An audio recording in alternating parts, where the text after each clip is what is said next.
L'histoire commence avec un inconnu libérant une colonne de lumière dorée sur fond de petite ville. Il y a environ 3000 ans, un génie est apparu. Un homme aux cheveux blancs avec une couronne sur la tête s'est battu avec des héros pour conquérir le monde. De nombreuses personnes ont tenté de pénétrer dans le refuge sacré. L'homme aux cheveux gris fut le premier à créer la porte menant au territoire impie. Le ciel couvert avec l'arbre séché donnait un aspect plus inquiétant à cette légende. Un homme aux cheveux gris flottait dans le ciel, essayant de représenter quelque chose avec sa force sur un rocher. Selon la légende, un inconnu aurait tenté de graver toute l'histoire de sa vie sur un morceau de pierre. L'homme avait un pouvoir incroyable, il l'étudiait avec une puissance énorme. Au fil du temps, il fut reconnu par toutes les divinités et ensuite envoyé sur le continent Juxiao pour devenir un dieu céleste. Une génération d'anciens s'est rassemblée près du monument et a utilisé son pouvoir infini. Malheureusement pour l'homme aux cheveux blancs, la génération précédente d'anciens est soudainement tombée et depuis lors, l'ancienne importance du monument des arts martiaux a été perdue. Le chef des anciens était assis mort sur son trône, il y avait une traînée de sang menant à chez lui. Sur fond de ciel bleu et de relief montagneux, le maître a rassemblé tous ses étudiants pour passer la certification de son académie, tels étaient les enseignements de la plus grande observance du maître Kuanzong Jiao. L'air sérieux, l'homme décide de parler des règles de certification. Jiao a ajouté que les règles sont très simples et qu'ils devraient tenir la paume de leur main sur l'un T, qui devrait s'allumer. Jiao déclare que quiconque échoue à l'évaluation sera expulsé. De nombreux étudiants étaient indignés de pouvoir être expulsés à cause d'un tel test. L'inconnu sur l'arbre observait silencieusement les réactions des autres. Le gars a noté qu'il ne s'attendait pas à voir son disciple dès sa renaissance. Ajoutant avec un sourire qu'apparemment c'est son destin, le gars a décidé de saisir cette opportunité et de se déclarer à nouveau au monde entier. Dans une vie antérieure, il a été tué, mais aucune des 36 divinités principales ne pense qu'il est encore en vie. Après avoir heurté l'arbre, le gars a fermement décidé qu'à son retour à Jiaoxiao, il aspergerait les portes célestes du sang des principales divinités. Le gars avait prévu de mettre fin à toutes ces journées paisibles. Deux étudiants remarquent un gars qui frappe un arbre, ils ne comprennent pas très bien ce qui est arrivé à Shen, mais l'un d'eux devine que le gars avait peur de la certification, car il n'a jamais pu corriger son ignoble caractère. Jiao demande à Shnia de se calmer, car la certification a déjà commencé. Shen en fut grandement affecté et ses yeux s'illuminèrent. Le gars commença lentement à s'approcher du monument, il y avait une terrible grimace sur son visage. Le gars dépasse lentement son maître et s'approche du monument. Shen déclare qu'il va maintenant montrer à quel point il s'amuse vraiment. Après avoir appliqué sa main, la pierre commença à se couvrir progressivement de rayons électriques dorés. Le monument commence soudainement à se fissurer et des pierres commencent à tomber. Le monument s'effondre et de plus gros rochers continuent de tomber. Toutes les personnes présentes ne pouvaient pas croire que le monument avait été détruit. Utilisant toutes ses forces, Shen ajouta qu'à partir d'aujourd'hui le maître n'a plus aucun pouvoir sur lui. S'éloignant de la pierre dans ses pensées, le gars remarqua qu'en fait la pierre était assez solide. Maître Jiao était en colère, car ce monument était le plus grand du monde et même s'il était attaqué à l'aide d'artefacts, il ne resterait pas un seul éclat dessus. Le maître fut étonné que Shen ait brisé le monument en morceaux. Ayant versé une larme, l'homme ne pouvait admettre le seul fait. Ouvrant les yeux, il ajoute qu'il lui semble que la religion la plus élevée perd son ancienne signification. Tous les étudiants décident de partir, car le monument a été détruit et il n'est plus possible de faire le test. Jiao ne savait pas quoi faire. Shen tourne la pierre et remarque avec indignation qu'il ne s'agit que d'un morceau de pierre brisé, mais c'est si important pour tout le monde. Un inconnu attrape Shen par les vêtements et l'appelle patron. Le gars ajoute qu'il suppose que Shen aura des ennuis après cela. Après avoir analysé l'apparence et la cicatrice ridicule, Shen remarque que son frère Jianli ne vaut rien, mais qu'il a un grand potentiel. Shen voit ce qu'il y a à l'intérieur du gars, le qualifiant de prometteur. Shen explique qu'il s'en fiche et que Li ne devrait pas s'inquiéter. À ce stade, le maître demande à tous les étudiants restants de poursuivre la certification et de franchir la porte des 90 ans.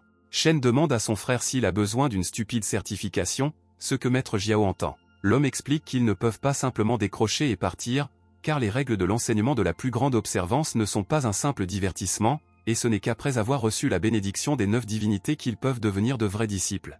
Shen a été très indigné par cette déclaration. Le gars remarque qu'il ne se souvient pas quand il a établi de telles règles. Li lui demande d'attendre aussi. Jiao remarque que plusieurs étudiants sont toujours avec lui, mais Shen et Li décident quand même de partir. Shen s'approche lentement du portail en fer. Le gars décide de les ouvrir et d'entrer dans un bâtiment inconnu. Au milieu de la salle se trouvaient des sculptures des anciens, car c'était le refuge de tous les anciens, ce qui étonnait beaucoup le couple.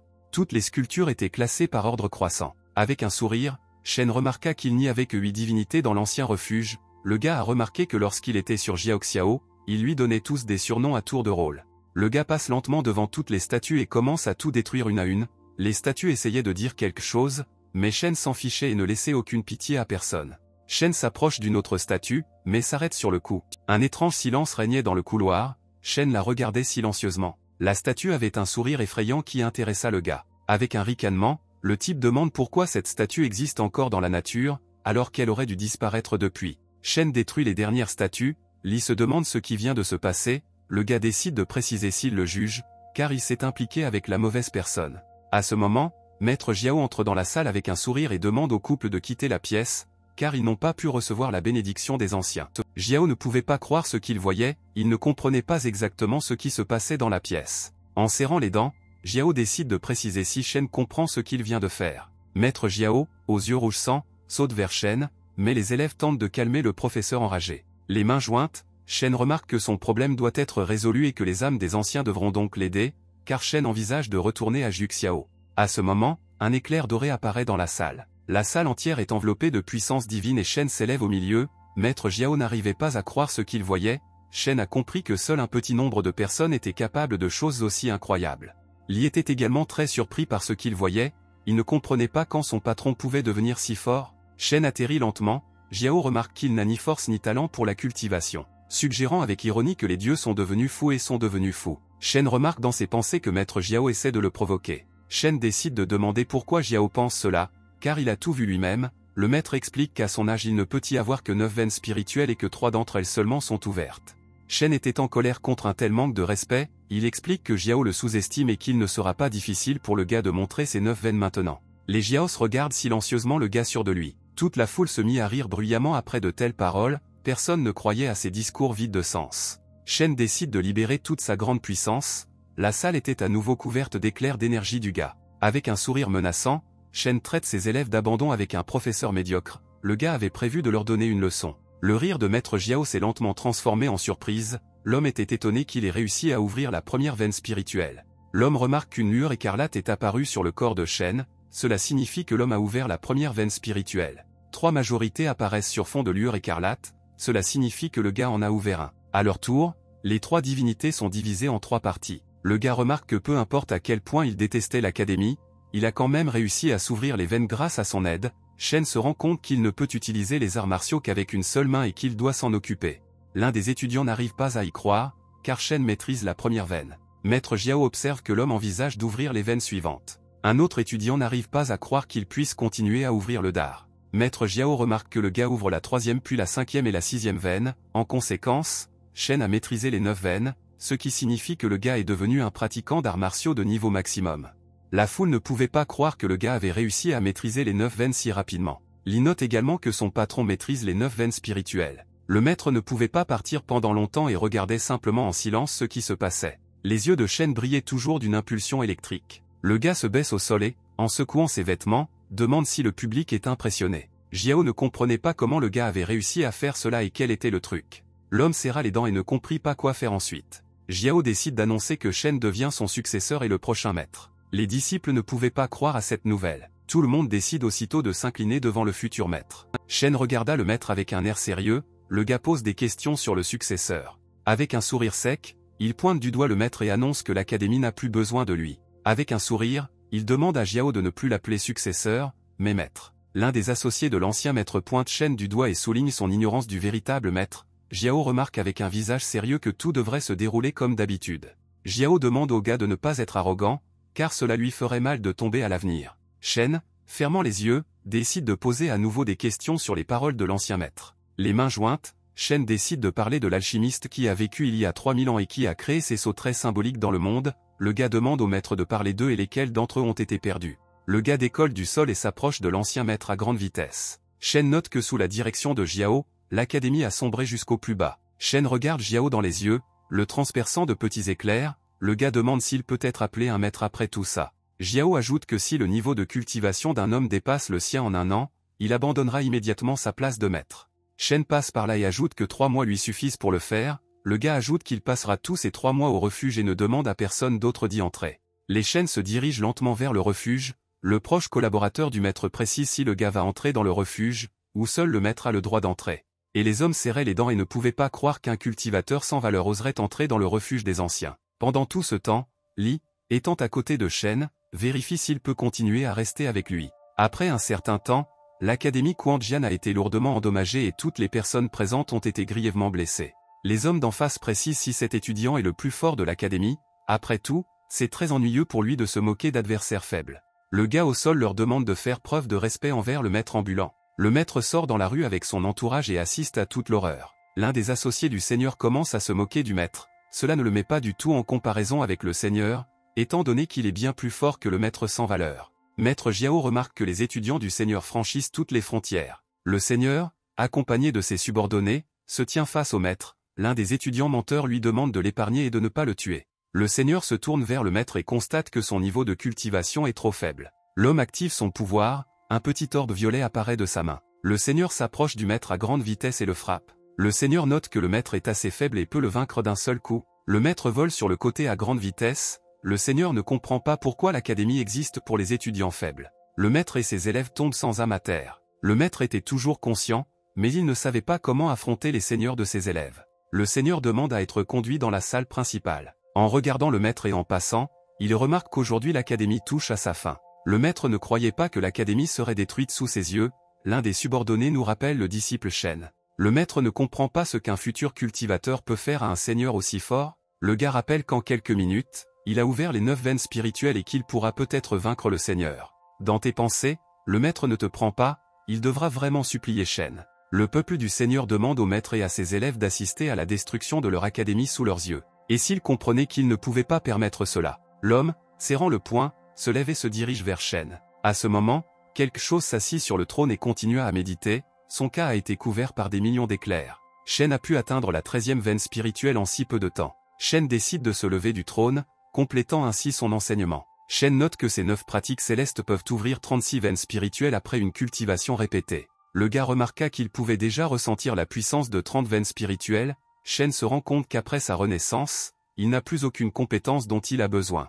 Tout le monde revient sur le trône, il commence à se rappeler comment il a utilisé l'une des méthodes conservées au Tibet. Je ne comprends pas pourquoi les autres étudiants ne pratiquent pas cela. À ce moment, la porte du hall s'ouvre, ce qui attire l'attention de Shen. Avec un regard sur son visage, le maître entre par la porte et regarde immédiatement Shen. Shen demande en souriant pourquoi le maître l'a dérangé, explique ce qui est arrivé aux étudiants de Shen à l'académie. Les Shen notent que le maître a été sévèrement battu, cela l'inquiétait beaucoup. Le maître explique qu'aujourd'hui l'élève le plus fort s'est perdu et ne sait pas résister, car son académie touche à sa fin. Shen se demande pourquoi le maître a été battu si facilement. Sérieusement, quand je nous remarque que le maître a l'air bien pitoyable. Les yeux du maître s'écarquillèrent et il ajouta que Shen lui-même était arrivé. Shen se lève du trône et apparaît soudainement près de la sortie. Le maître comprend que le gars veut vraiment riposter. À ce moment, dans la rue, les étudiants de Shen continuaient de battre les étudiants désarmés du maître. L'un des étudiants de Shen considère l'académie Quan comme sans valeur. J'explique qu'elle prendra fin et que l'académie sera détruite. À ce moment, Shen marchait de loin avec le maître, les étudiants de Sheng le remarquent. Le maître explique à Shen que ce ne sont que les étudiants de Sheng et que s'il perd, l'académie prendra fin. Shen se demande pourquoi on dirait que quelqu'un a une chance contre lui. Le gars enlève la main du maître, ajoutant qu'elle détient seule la victoire. Shen s'est lentement approché de la foule des disciples de Sheng.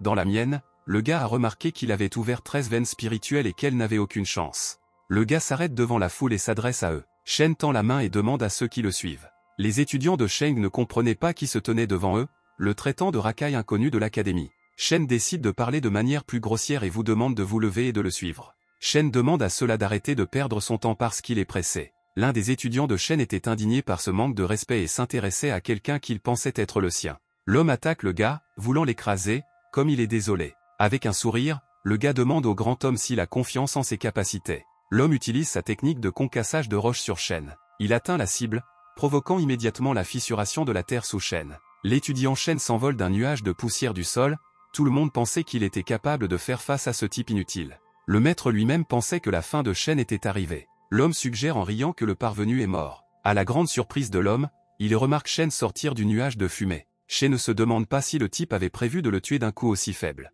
Le maître fut très étonné que Shen ait réussi à survivre sans recevoir une seule égratignure. Tous les disciples de Sheng étaient également étonnés et ne pouvaient pas croire ce qu'ils voyaient. Les yeux de Shen brillaient de feu, le gars demande de penser à se vider et d'essayer de partir pendant qu'il le permet. Les disciples de Sheng ont été indignés par cette déclaration et ne voulaient toujours pas punir le gars pour son arrogance. Tan décide d'activer sa capacité, couvrant le sol à côté de lui de feu. Tout autour du gars commence à briller d'une flamme vive. Shen demande de poser une seule question. Shen, sans ressentir aucune douleur, dissipe un morceau de feu avec sa main. Shen clarifie à peine les étudiants de Sheng avant ce combat. Les disciples de Sheng ont été étonnés par une telle force, traitant ce gars de monstre. Shen couvrit d'un air moqueur le feu doré d'éclairs bleus, il a ajouté que c'était à son tour de riposter. Le gars commence soudain à s'approcher de la foule, sa main brillait fortement d'éclairs. Tout le monde dans la zone commence à remarquer à quel point une force incroyablement puissante apparaît autour du gars. Les disciples de Sheng n'étaient plus très confiants dans leur victoire, voyant un adversaire aussi fort. Shen, avec des mouvements légers,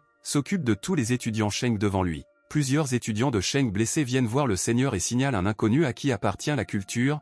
Les gars ajoutent qu'ils ne peuvent pas le vaincre. Le seigneur ne comprend pas quel genre de 3 ose tuer ses élèves alors qu'il est occupé. Shen se retrouve avec un autre ennemi partout, repartant sans une seule égratignure. Shen note avec moquerie que le seigneur ne peut pas accepter sa défaite. Shen remarque dans ses pensées que le seigneur a un haut niveau de cultivation et qu'il aimerait se battre avec lui. Le seigneur, retirant la lame de ses mains, comprend que cela se terminera soit par une victoire, soit par une défaite. L'homme sort une autre lame et explique qu'aujourd'hui il est là pour une seule raison. J'active la lame suivante, il appelle cela un ordre du chef, par lequel il doit détruire l'académie Quan. L'homme utilise sa forme parfaite et exige que le gars se rende à lui car il va mourir. Tous ceux qui voulaient survivre tentent de fuir le champ de bataille, la vidéo est en pleine forme, ils ont demandé à Shen de s'enfuir.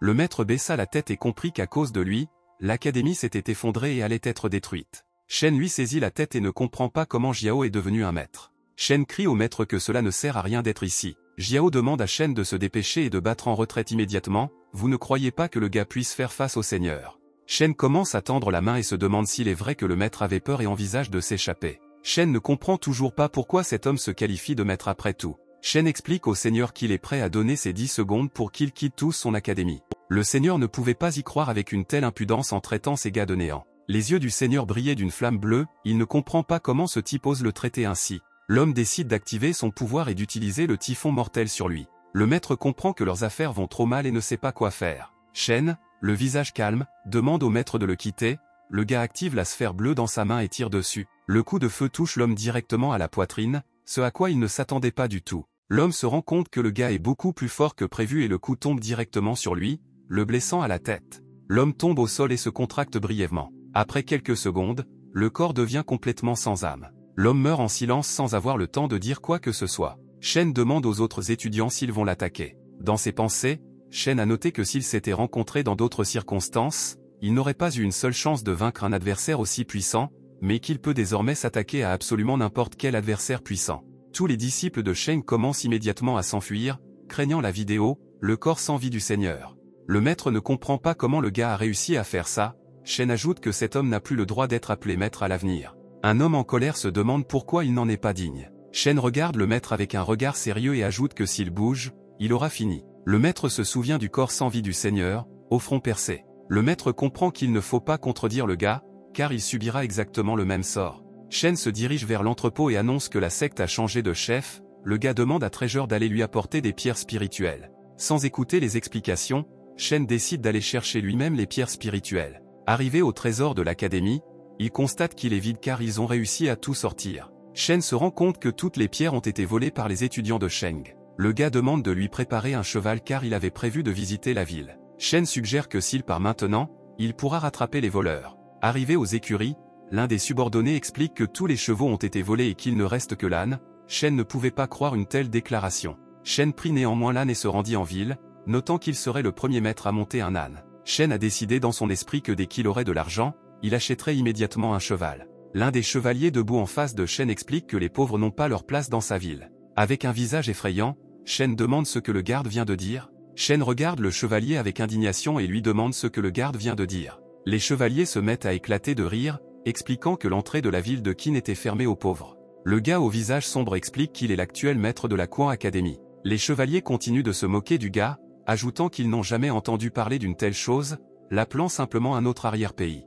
Le visage de Shen devenait de plus en plus effrayant, c'était la goutte d'eau qui a fait déborder le vase, qu'on le traitait de sans valeur. Shen attaque les chevaliers avec sa force et les disperse d'un seul coup. Les deux gardes ont été projetés contre le mur à grande vitesse. Une telle force a même fait tomber les dents de l'un des gardes, le second respirait fortement à bout de souffle. Les chevaliers ne pouvaient pas croire une force aussi puissante, ils ont réalisé que le pratiquant se tenait devant eux. Shen descend de l'âne avec un rugissement et se tient face au chevalier. Shen décide de demander à nouveau s'ils le laisseront entrer dans la ville. Le chevalier regarda le visage du cultivateur avec horreur. Se tenant la main, ils ne comprirent pas pourquoi il avait un visage si terrifiant, suggérant qu'il voulait les tuer. Ne voulant pas s'impliquer, les chevaliers aux mains tremblantes décident de laisser passer le cultivateur. Avec un sourire, Shen note qu'ils auraient pu rater ça sans toute cette performance. Il tendit les mains, ajoutant que les chevaliers eux-mêmes étaient responsables d'en être arrivés là. Les chevaliers regardèrent avec indignation le cultivateur partir, ne voulant plus le contacter. Shen s'approche lentement de la porte et se tient debout avec son âne.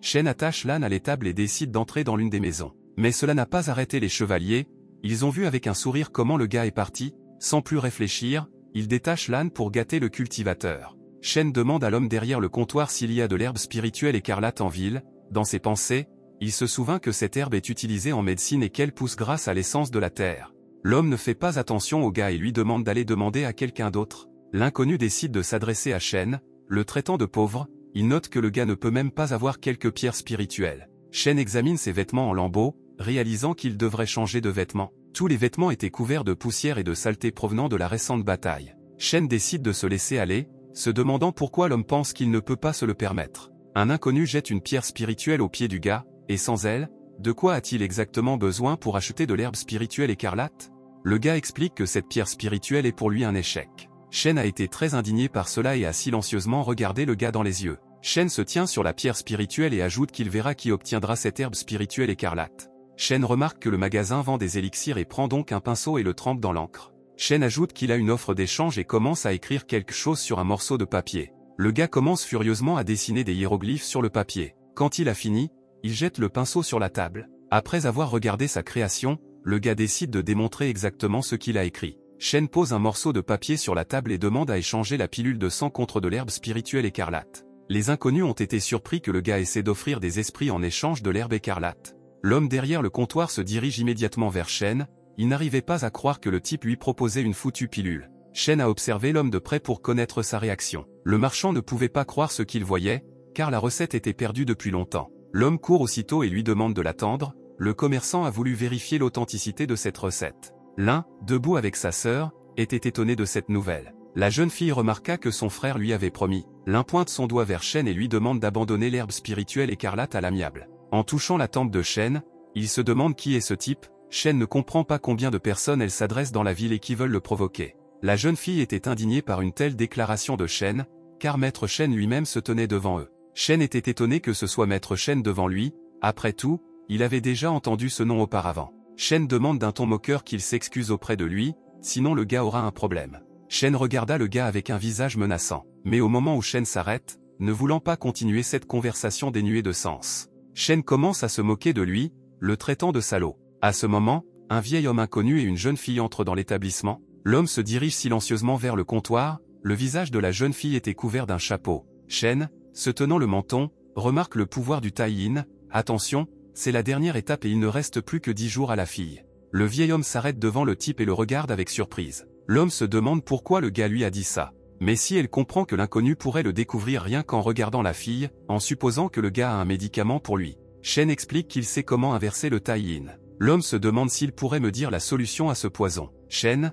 incapable de se retenir, décide d'attaquer le gars. À grande vitesse, Shen s'approche de Shen, il ne pouvait pas oser ignorer son petit ami. Shen, avec un visage calme, exige que le gars se perde déjà. Avec une force énorme, le gars est rejeté. Shen tombe près des pieds de sa sœur, heurtant le mur en cours de route. Un inconnu, une sorte de couleur flamme, était indigné par une telle ignorance. Shen remarque la force spirituelle inhabituelle du vieil homme, suggérant qu'il n'est pas loin du 5e enseignement divin. La jeune fille s'est immédiatement précipitée vers son frère pour lui demander s'il avait été blessé. L'homme explique qu'il a des affaires avec ce type et qu'il n'osera pas les laisser gêner. Shen remarque une pancarte accrochée à la ceinture de l'homme et ils comprennent immédiatement qu'ils ne doivent pas intervenir. L'homme demande à Shen de s'asseoir et de discuter de tous les détails, le gars remarque le respect du vieil homme pour lui-même. Shen, incapable de continuer à être ici, décide de partir, mais elle voulait toujours se venger de Shen pour son manque de respect. Naturellement, m'aidant et en me dirigeant vers la sortie, Shen a noté qu'aujourd'hui il allait définitivement se venger.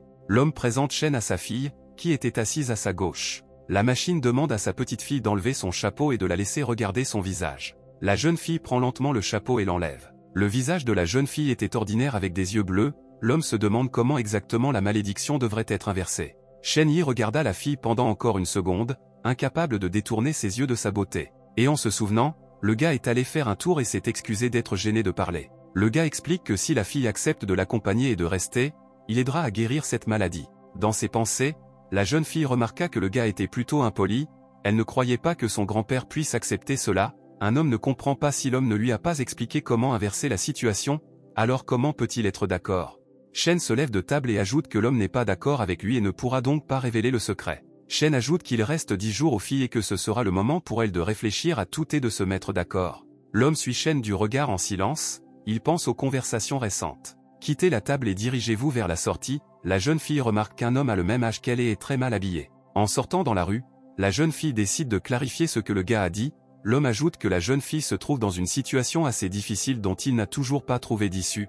Un homme au regard sérieux comprend qu'il n'a pas d'autre choix que celui-ci. À ce moment, Shen se tient dans la pièce intérieure, où se trouvaient les autres alchimistes. À ce moment-là, vos alchimistes se précipitaient et essayaient de trouver Shen pour fabriquer de l'herbe spirituelle écarlate. L'un des alchimistes remarque que Shen l'appelle son maître. Shen s'intéresse à ce que le gars tient exactement entre ses mains en ce moment. Shen constate avec horreur que les mains du gars sont déjà gravement brûlées. Le gars court vers Shen Yi et lui demande de faire de l'herbe écarlate. Il note également que les médicaments qu'il reçoit aujourd'hui ont été perdus il y a de nombreuses années. Shen explique qu'il vient de la Quan Academy et demande toujours. En tenant la tête de Shen, vous comprenez que tout cela est dû à son charme et c'est pourquoi il est populaire partout. Un autre alchimiste apporte de l'herbe spirituelle écarlate dans ses mains et demande à prendre le maître. Shen prend la fleur rouge et réfléchit à quoi en faire ensuite. Je me souviens qu'il n'a pas de poêle à l'académie et demande à l'utiliser dans ce bâtiment. Chacun s'y soumet gentiment pour qu'il puisse démontrer toutes ses compétences. Shen s'approche du poêle et décide de l'ouvrir pour y jeter l'herbe spirituelle écarlate. À ce moment, un autre grand alchimiste entre et demande au gars d'arrêter. L'homme se met à crier et à exiger que tout le monde s'arrête,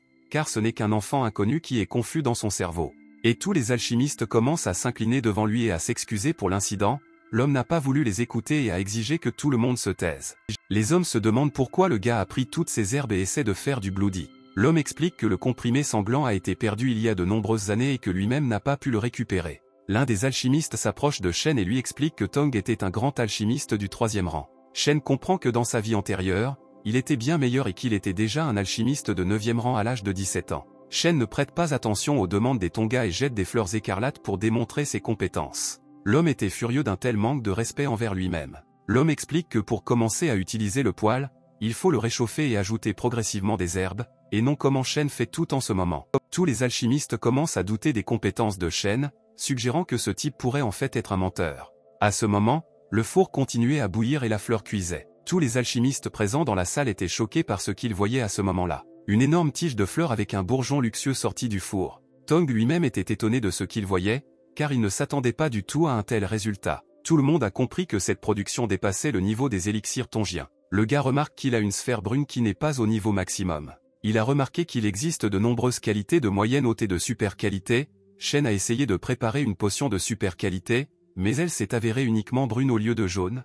Tout ce qui jette une sphère inutile, le qualifiant de déchet, l'un des alchimistes s'en aperçoit et l'attrape immédiatement. Je ne comprends pas pourquoi il traite cela de détritus. Tong n'arrivait toujours pas à reprendre ses esprits, il ne comprenait pas pourquoi le gars qualifiait un si bon produit de déchet. Shen décide de recueillir l'herbe spiritueuse écarlate et Tong est encore plus surpris par le résultat. Devant tout le monde, au-dessus du fourneau, se trouvait une sphère dorée de niveau maximum. Tong se tenait devant le poêle et n'en revenait pas de ce qu'il voyait, c'était la première fois que tous les locaux de l'alchimiste voyaient une alchimie aussi élégante. Shen, les mains jointes, demande à Tong s'il est sûr d'avoir trop confiance en lui. Tong s'excuse pour son comportement et traite le gars de maître, lui proposant de rester dans sa boutique. Tous les autres alchimistes entourent les gars et lui demandent de rester pour démontrer plus d'habileté. Le gars prend la sphère dorée et remercie tous les alchimistes d'avoir fourni la forge. Shen ajoute qu'il est de la Quan Academy et qu'il n'a donc pas l'intention de rester dans cette ville. Le gars se dirige lentement vers la sortie, le reste des alchimistes continue de le fixer. De nombreux alchimistes ne pouvaient pas s'attendre à ce qu'un maître vienne de l'Académie Quan,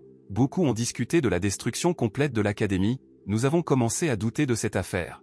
L'homme explique qu'il laisse le magasin à Shen et qu'il veut nettoyer sa maison et devenir enseignant. Shen sort et remarque que son âne a été volé. Shen regarde autour de lui et se rend compte qu'il devra parcourir toute la distance sur ses 2 pieds. Mais à ce moment-là, les chevaliers qui ont volé l'âne continuent de s'asseoir près du feu et se réjouissent de ce qu'ils ont réussi à voler. Shen a noté dans ses pensées que c'était son seul moyen d'accéder à l'académie. Les chevaliers qui ont décidé de se moquer de Shen remarquent que le goût des 4 pattes est bien meilleur qu'il n'en a l'air. Shen était furieux de ce qui avait été fait à son âne. Shen active ses compétences et s'approche soudainement des gars. Le gars déclare qu'il fera payer sa colère à tous les chevaliers. L'un des chevaliers de la garde déclare que le type n'ose pas commettre d'outrage dans sa ville. L'homme attaque Shen en criant qu'il l'enverra en enfer. Shen regarda calmement l'homme, sans attendre qu'il s'approche suffisamment. D'un léger mouvement de la main, il frappe l'homme à la poitrine et le repousse. Shen ajoute que la colère divine est terrible pour des gens aussi pitoyables. Le chevalier ne parvenait pas à croire à la force de l'inconnu. La foule qui se tenait sur la touche ne pouvait pas y croire, car dans la ville il est interdit d'organiser des bagarres et des tapages. À ce moment-là, un autre garde plus ancien s'approche du garde et lui demande d'arrêter cela. Les mains jointes, l'homme s'aperçoit que le type l'ignore. Tous les gens derrière ont remarqué que le gars allait payer pour son impudence. Shen se demande qui veut le combattre en ce moment. Dans ses pensées, le gars a remarqué qu'il pouvait faire face à absolument tout le monde dans cette ville. Shen décide d'utiliser les arts martiaux pour vaincre ce chevalier. Shen ajoute qu'il prévoit de s'amuser beaucoup avec ce garde en activant sa capacité. Sans écouter le discours de Shen, le chevalier attaque avec sa technique de combat du lion. Cette technique a juste amusé le gars. Avec une vitesse incroyable, l'ombre contourne les gars et délivre une série de coups. Étant derrière le chevalier, les gens étaient étonnés de la rapidité avec laquelle le gars était capable de le vaincre. La chair de l'homme a commencé à se déchirer lentement sous des coups aussi violents. L'homme tombe épuisé et tombe au sol. L'homme, étendu dans le sang et incapable de résister, regarda Shen qui s'éloignait. Shen remarque que la prochaine fois, ce chevalier ne sera pas fait aussi facilement. La foule commença à parler, ne comprenant pas ce qui se passait à ce moment-là.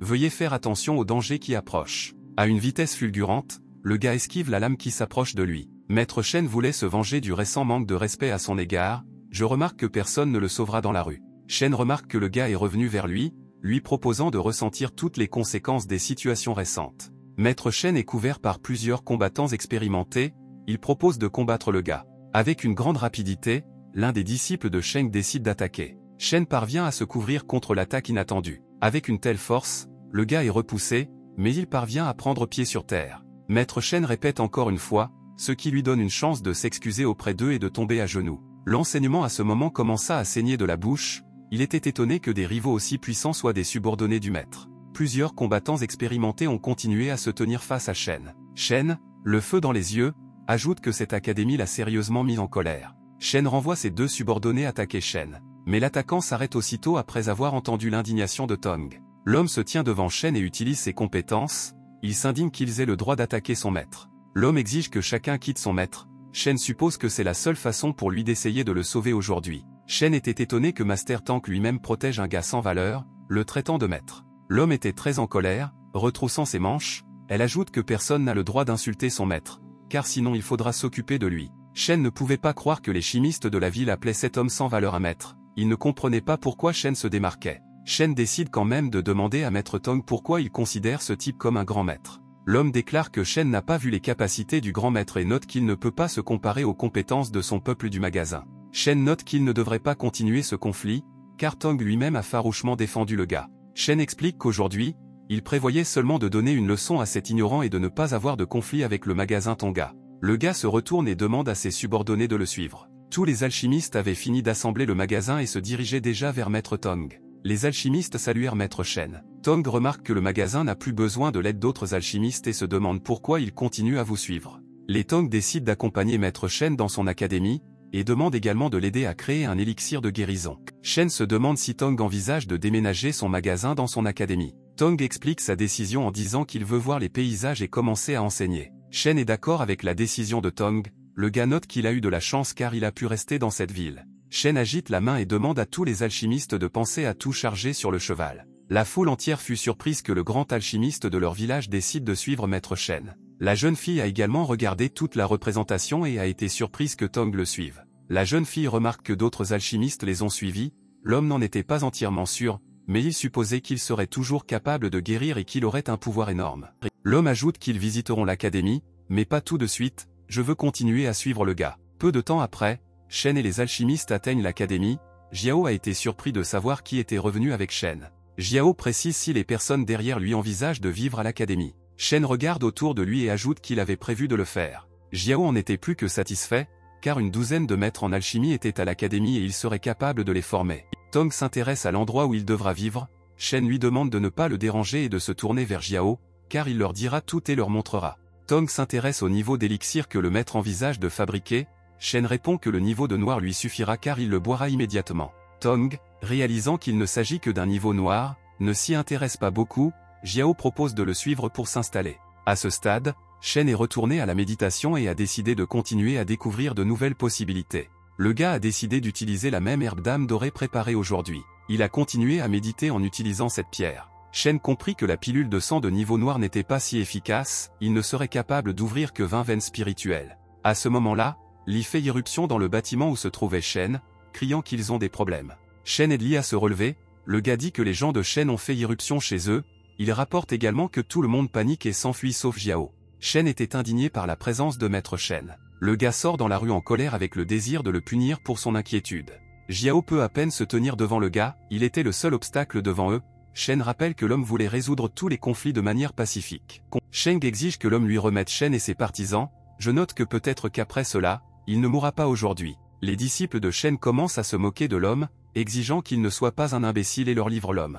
Jiao explique qu'il y avait des jours où il s'inclinait devant la Sainte Église et enseignait à tout le monde dans son académie et que ce serait un honneur de mourir pour cela. Jiao ajoute également que peu importe à quel point il aime Shen, il ne le trahira pas même sous la menace de mort. À ce moment, Shen lui-même s'adresse à Maître Shen, notant que Jiao était très important pour l'académie. Cheng se rapproche et se tient au niveau de Jiao, il remarque que le gars est revenu vers lui. Shen a déclaré qu'après la réunion, le gars paierait pour tout, une foule de ses subordonnés se tenait à côté de lui. Le gars a déclaré avec un visage menaçant qu'aujourd'hui sa misérable existence allait prendre fin. À ce moment-là, Tong est sorti dans la rue et a demandé au gars de se calmer, car il parlait au maître et il pouvait être soigné pour sa langue sale. Shen explique qu'il est arrivé parce que le gars a commis un meurtre grave et qu'il est prêt à se venger pour cela. Shen demande à Tong de ne pas intervenir, après tout, je suis un homme, c'est son problème et il doit le résoudre. Shen nota avec un sourire que le monument avait été détruit par le gars et qu'il n'y avait aucune barrière autour de leur académie. Shen sourit tout aussi inquiétant et confirma ses suppositions. Shen décide d'utiliser ses capacités et de punir le gars.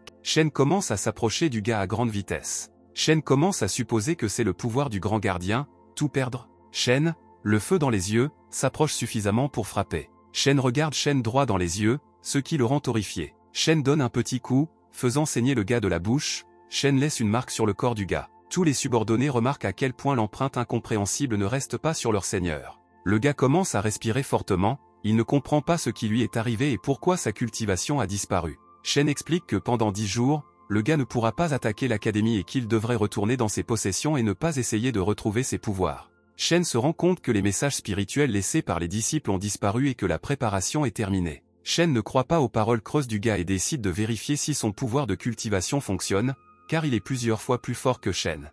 Tous ses subordonnés, y compris le gars lui-même, commencent à activer la cultivation. Le gars s'est immédiatement tordu de sa bouche, le sang a commencé à couler activement dans sa bouche et ses yeux se sont tordus de douleur. Le gars lui a attrapé la tête et ne pouvait pas supporter une douleur aussi intense, le reste de ses subordonnés ne pouvaient pas comprendre ce qui lui arrivait. Shen rappelle qu'il a mis un sceau sur son corps et qu'il ne pourra plus attaquer l'académie, sinon il mourra. L'un des subordonnés du gars note qu'il faut attendre 10 jours et que rien ne menacera le maître. Avec un sourire, Shen remarque les paroles du gars selon lesquelles rien ne sera en danger. Shen active le sceau sur le corps du gars pour se moquer de lui. Il commence à tourmenter Shen avec des maux de tête que le gars ne pouvait pas supporter. Le gars baisse les mains et regarde silencieusement la foule dirigée par Shen. Shen exige que vous pénétriez immédiatement sur son territoire, sinon il paierait également. Tous les subordonnés de Shen commencent rapidement à monter et à emmener le maître avec eux. Jiao regarde avec Shen tandis que la foule se dirige lentement vers la porte. Jiao s'intéresse à la raison pour laquelle le gars leur a donné cette journée, car vous reviendrez certainement à leur académie pour payer.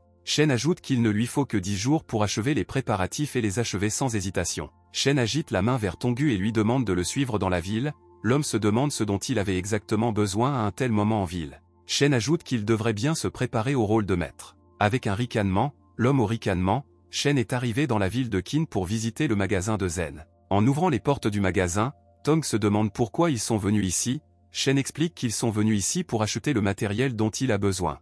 Shen faisant attention à l'homme, ils ajoutent que puisqu'il vit dans son académie, il doit payer pour cela. Tong comprend immédiatement ce qui est dit et ne le contredit en aucune manière. Tong ajoute que c'est généreux de sa part et explique qu'il est prêt à payer pour absolument n'importe lequel de ses services. À ce moment, un homme âgé leur posa une question. Tong alchimiste third class se tenait devant lui. L'homme se demande ce qui a amené les voyageurs au magasin aujourd'hui. Tong explique qu'il accompagne le maître pour acheter le matériel dont il a besoin. L'homme examine l'apparence du soi-disant maître. Un homme remarque des chaussures négligées, ce qui l'irrite grandement. L'homme se demande pourquoi le pauvre type est venu dans son magasin. L'homme remarque que les matériaux de son magasin sont bien plus chers que les élixirs tongiens. Tong, se tenant la tête, comprend que le grand maître devrait changer de vêtements dans un avenir proche. Tong déclare qu'il couvrira toutes les dépenses et que le maître peut tout acheter. Tong dit doucement au maître qu'il devrait acheter de nouveaux vêtements, Shen accepte et décide de noter le matériel dont il a besoin pour acheter. Pendant que Shen remplissait la feuille avec les matériaux dont il avait besoin en arrière-plan, Tong et l'homme ont commencé à se crier dessus à propos du prix récent des élixirs de Tong. Il est important de noter que leurs magasins sont identiques, mais qu'ils ont des intentions complètement différentes dans le conflit. Tong déclare que l'homme ne devrait pas venir vers lui, car tous les maîtres de la ville de Qin viendront vers lui et achèteront des élixirs au double du prix. Tong déclare qu'aujourd'hui il sera responsable de toutes les dépenses du maître. L'homme, en colère, lui a demandé de lui donner une liste de besoins. L'homme lit attentivement toute la liste. L'homme se demande pourquoi il a besoin de tant de matériaux, vous demandez si le maître a besoin d'autre chose. Tong déclare que le maître devrait acheter tout cela sans problème et exige de ne pas perdre son temps. L'homme appelle son subordonné. Remettant la liste à son subordonné, il exige qu'il récupère tout ce qui figure sur la liste et l'apporte aux visiteurs. Shen demande si Tong a assez d'argent pour toutes ses dépenses. Tong explique que s'il n'avait pas d'argent, il aurait vendu plusieurs comprimés depuis longtemps. Sur fond de petite théière, on comprend qu'environ une demi-heure s'est déjà écoulée. Après avoir rassemblé tous les matériaux nécessaires, Tong a reçu le prix exact de tout, ce qui a rendu l'homme perdu. Tong frappe le mur avec son poing et déclare que c'est trop pour le matériel nécessaire. Vous remarquez que son magasin gagne ce montant en un an. L'homme déclare moqueusement que ce sont ses prix habituels, si Tom n'aime pas ça, ils devront tout rendre. Tong ne sait pas quoi faire de tout cela et décide de se tourner vers le maître en lui disant qu'il n'a pas assez de pierres spirituelles. Shen déclare en souriant qu'il n'a pas une seule pierre. L'homme a regardé le gars avec moquerie, notant qu'il était venu avec absolument pas d'argent, mais me rappelle également que si plus de 10 articles vous sont retournés, vous devez payer pour le retour. L'homme déclare avec colère qu'il ne laissera pas partir le couple tant qu'ils n'auront pas tout payé. Shen tient Tong en lui suggérant de proposer un échange. L'homme s'intéresse à ce qu'un type aussi inhabituel peut lui offrir. Avec un sourire, Shen demande à l'homme de le surveiller attentivement car il ne le lui montrera qu'une seule fois. S'il n'a pas le temps, c'est son problème.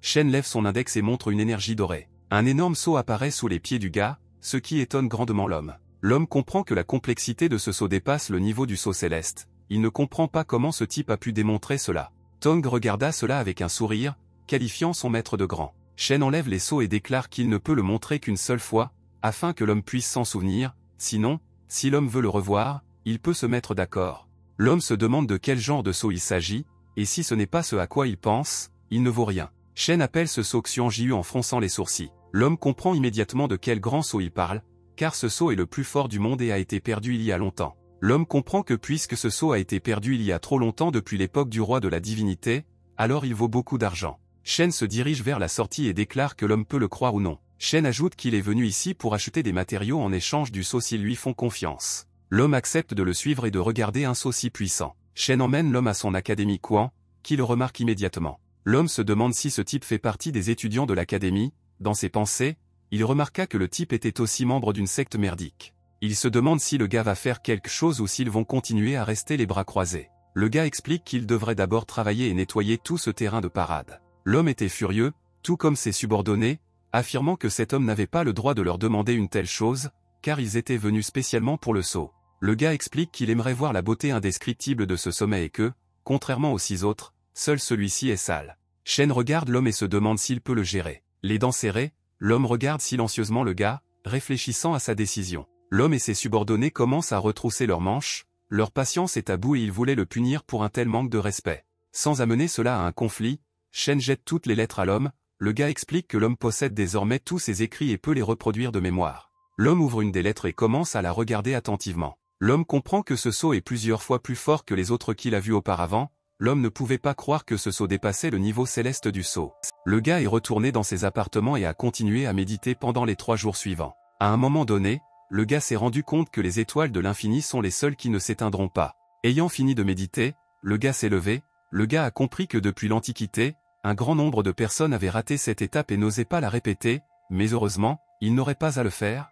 Le gars, plongé dans ses pensées, a remarqué que Tian est la forme la plus puissante de la relique spirituelle et que notre forme de cultivation est également plus forte. Le gars a essayé de se souvenir de la recette de l'infini du Seigneur des Ténèbres.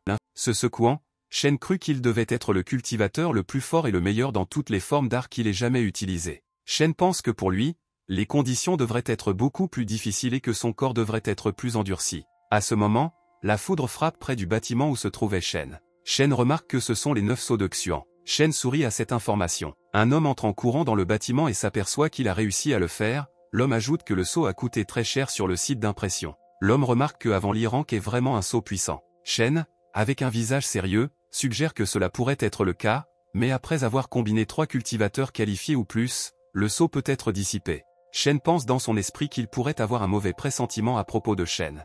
L'homme ajoute que l'Académie a besoin de monde et propose sa candidature. Shen fut légèrement surpris par cette déclaration. L'homme déclare que depuis son enfance, il rêvait de travailler pour la gloire de la Great Kwang Academy. Shen demande des déclarations bruyantes sans précédent.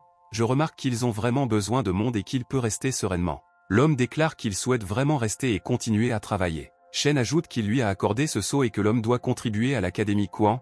L'homme confirme les propos du maître et souhaite également le bien-être de l'Académie Kwang. Le mec croise les doigts et décide dans ce cas de faire une petite cérémonie. Shen donne à l'homme un autre sceau avec lequel il devra travailler. Shen demande à l'homme de l'aider à terminer les marquages pendant la journée et il recevra ensuite le sceau. L'homme commence à étudier le document et remarque qu'il a beaucoup de chances que le gars lui fasse confiance. Shen ajoute avec un sourire que puisque l'homme veut rester, il devra payer le logement et il n'aura que suffisamment de matériel pour couvrir toutes ses dépenses. L'homme était étonné par cette déclaration, il n'avait aucune idée à quel point l'homme aurait besoin de son matériel. Shen sort un autre document de sa poche intérieure et déclare qu'ils devront préparer un cours de formation pour cultiver Dan Dao. À ce moment, Tong entre dans la salle avec une demande de lui remettre ce document, il était prêt à donner tous ses élixirs pour aider Shen. L'homme était indigné et voulait également prendre les documents. L'homme repousse Tong en déclarant qu'il peut tout faire lui-même sans l'aide de personne. Shen note que Tong l'attendait dehors et prévoyait déjà d'entamer une conversation avec lui. En plus de tous les problèmes, le gars comprend qu'il a besoin de personnes talentueuses pour une éducation décente, ainsi que pour trouver plus d'étudiants pour créer une école.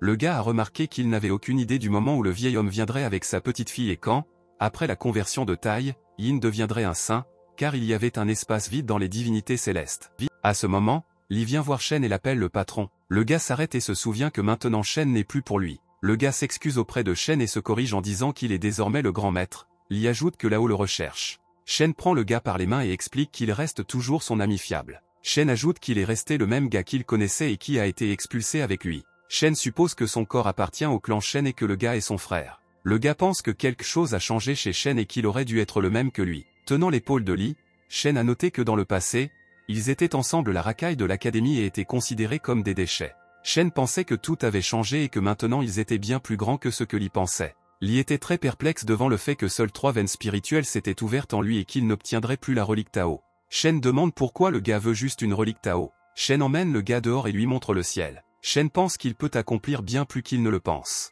Shen explique que partout dans le monde, certaines personnes ont le Saint-Esprit, mais que maintenant cela est complètement inutile puisque personne ne peut le révéler. Shen pointe le gars du doigt et explique que le même Saint-Esprit est caché en Li. Ce qui n'explique pas qu'il n'y avait que 3 personnes dans le monde qui savaient révéler le Saint-Esprit et que l'une d'elles était lui. Li se demande pourquoi il a le Saint-Esprit en lui et comment il devrait le révéler. Shen explique qu'il peut créer une flamme qui révélera son esprit après avoir pris sa forme.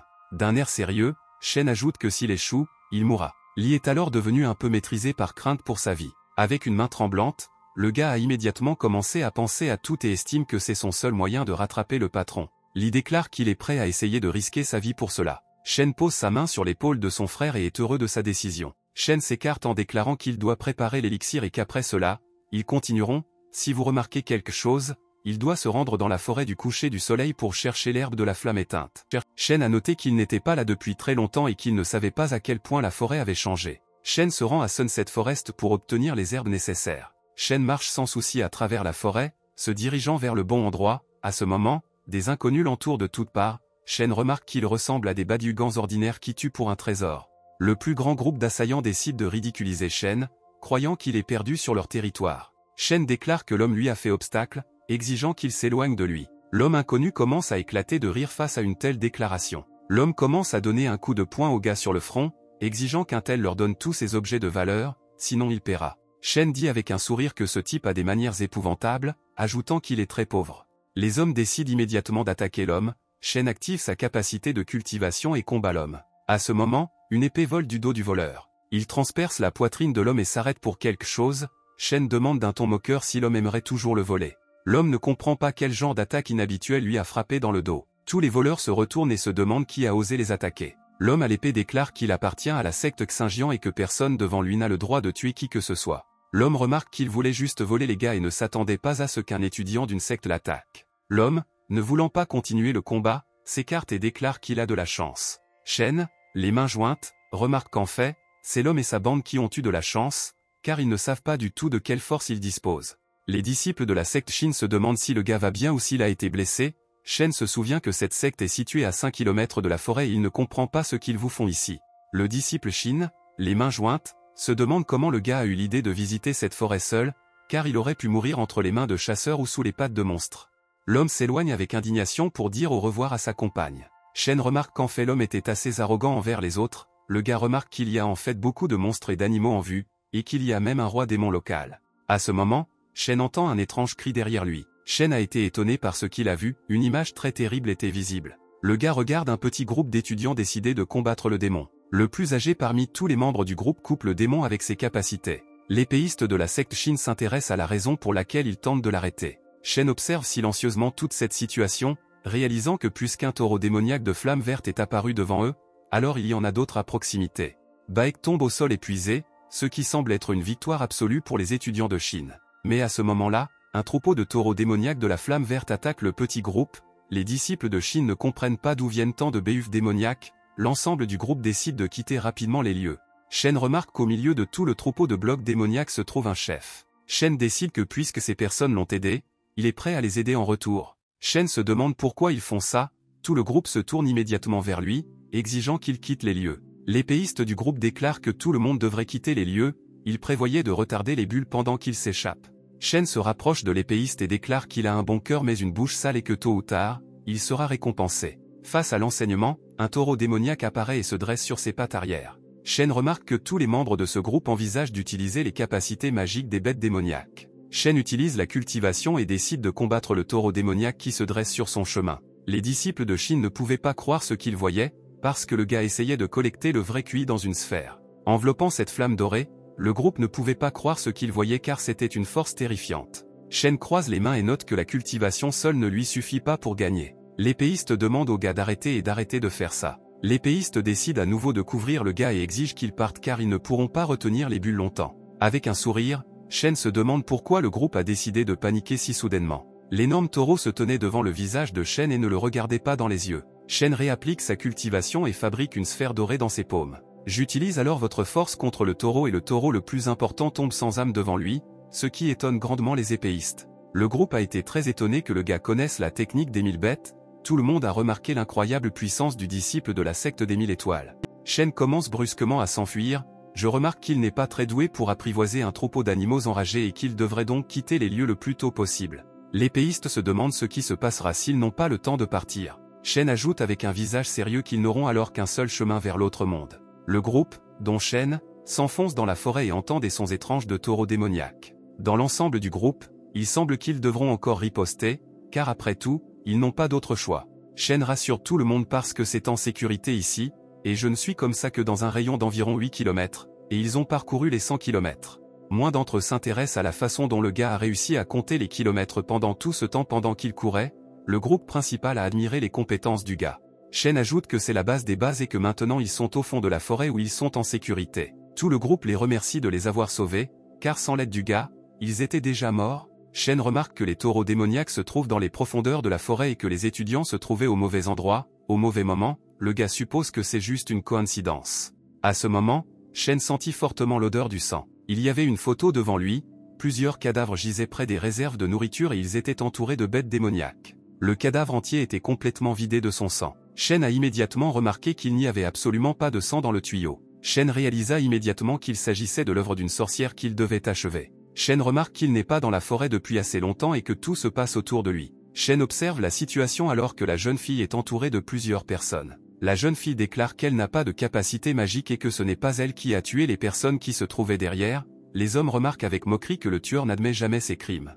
La jeune fille ajoute que tout bien n'existe pas sans mal et qu'elle était donc prête à assumer la responsabilité de chacune de ses actions. La jeune fille se demande s'ils veulent lui faire peur avec force. Tous les bandits décident simultanément d'attaquer la jeune fille afin de la tuer. Shen a suivi de près ce qui s'est passé et a été étonné de cette décision. Shen commence à descendre lentement vers la jeune fille, ajoutant que c'est maintenant à leur tour de mourir. À ce moment-là, un inconnu aux cheveux roux avec un sourire malicieux s'approchait également. Le gars se dirigea lentement vers la fille. Le gars a demandé à sa sœur d'arrêter de parler à de creux hypocrites, il avait le visage d'un voleur effrayant et déséquilibré. Shen a remarqué que le gars était également fort et maîtrisait les techniques démotiques. Je constate que la plupart des corps sans vie situés à proximité de la fille étaient son œuvre.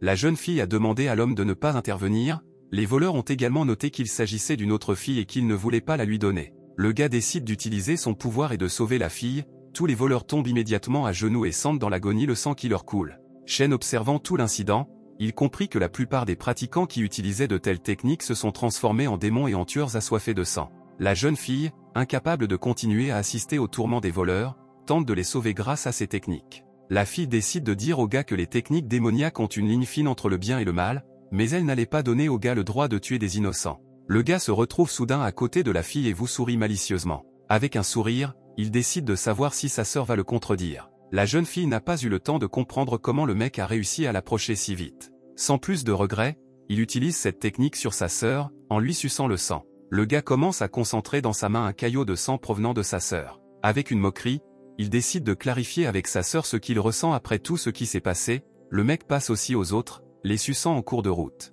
Le gars se fait appeler l'élève de Mo et il était très en colère que la fille s'imagine innocente. Le gars ajoute qu'à partir du moment où la jeune fille a franchi le seuil de la secte, elle est immédiatement devenue un démon. Le gars s'arrête et lâche la fille, il s'aperçoit que toute cette innocence et cette bonne volonté la dérangent. La jeune fille explique qu'elle n'est pas comme lui et qu'elle pourra trouver une religion pour nous, elle commencera immédiatement à exterminer tous les démons possibles. Le gars remarque que même si la fille envisage de détruire tous les démons qu'elle possède, ce n'est pas un simple jouet, les filles ne pourront pas les vaincre aussi facilement. Le gars rit et décide de laisser partir la fille, disant qu'il espère la revoir dans le futur. Shen en ce moment, écoutant la conversation, sourit. Shen note qu'il n'est pas surpris que la secte Shin soit si loin, car exactement là où il se trouve actuellement se trouve une autre secte.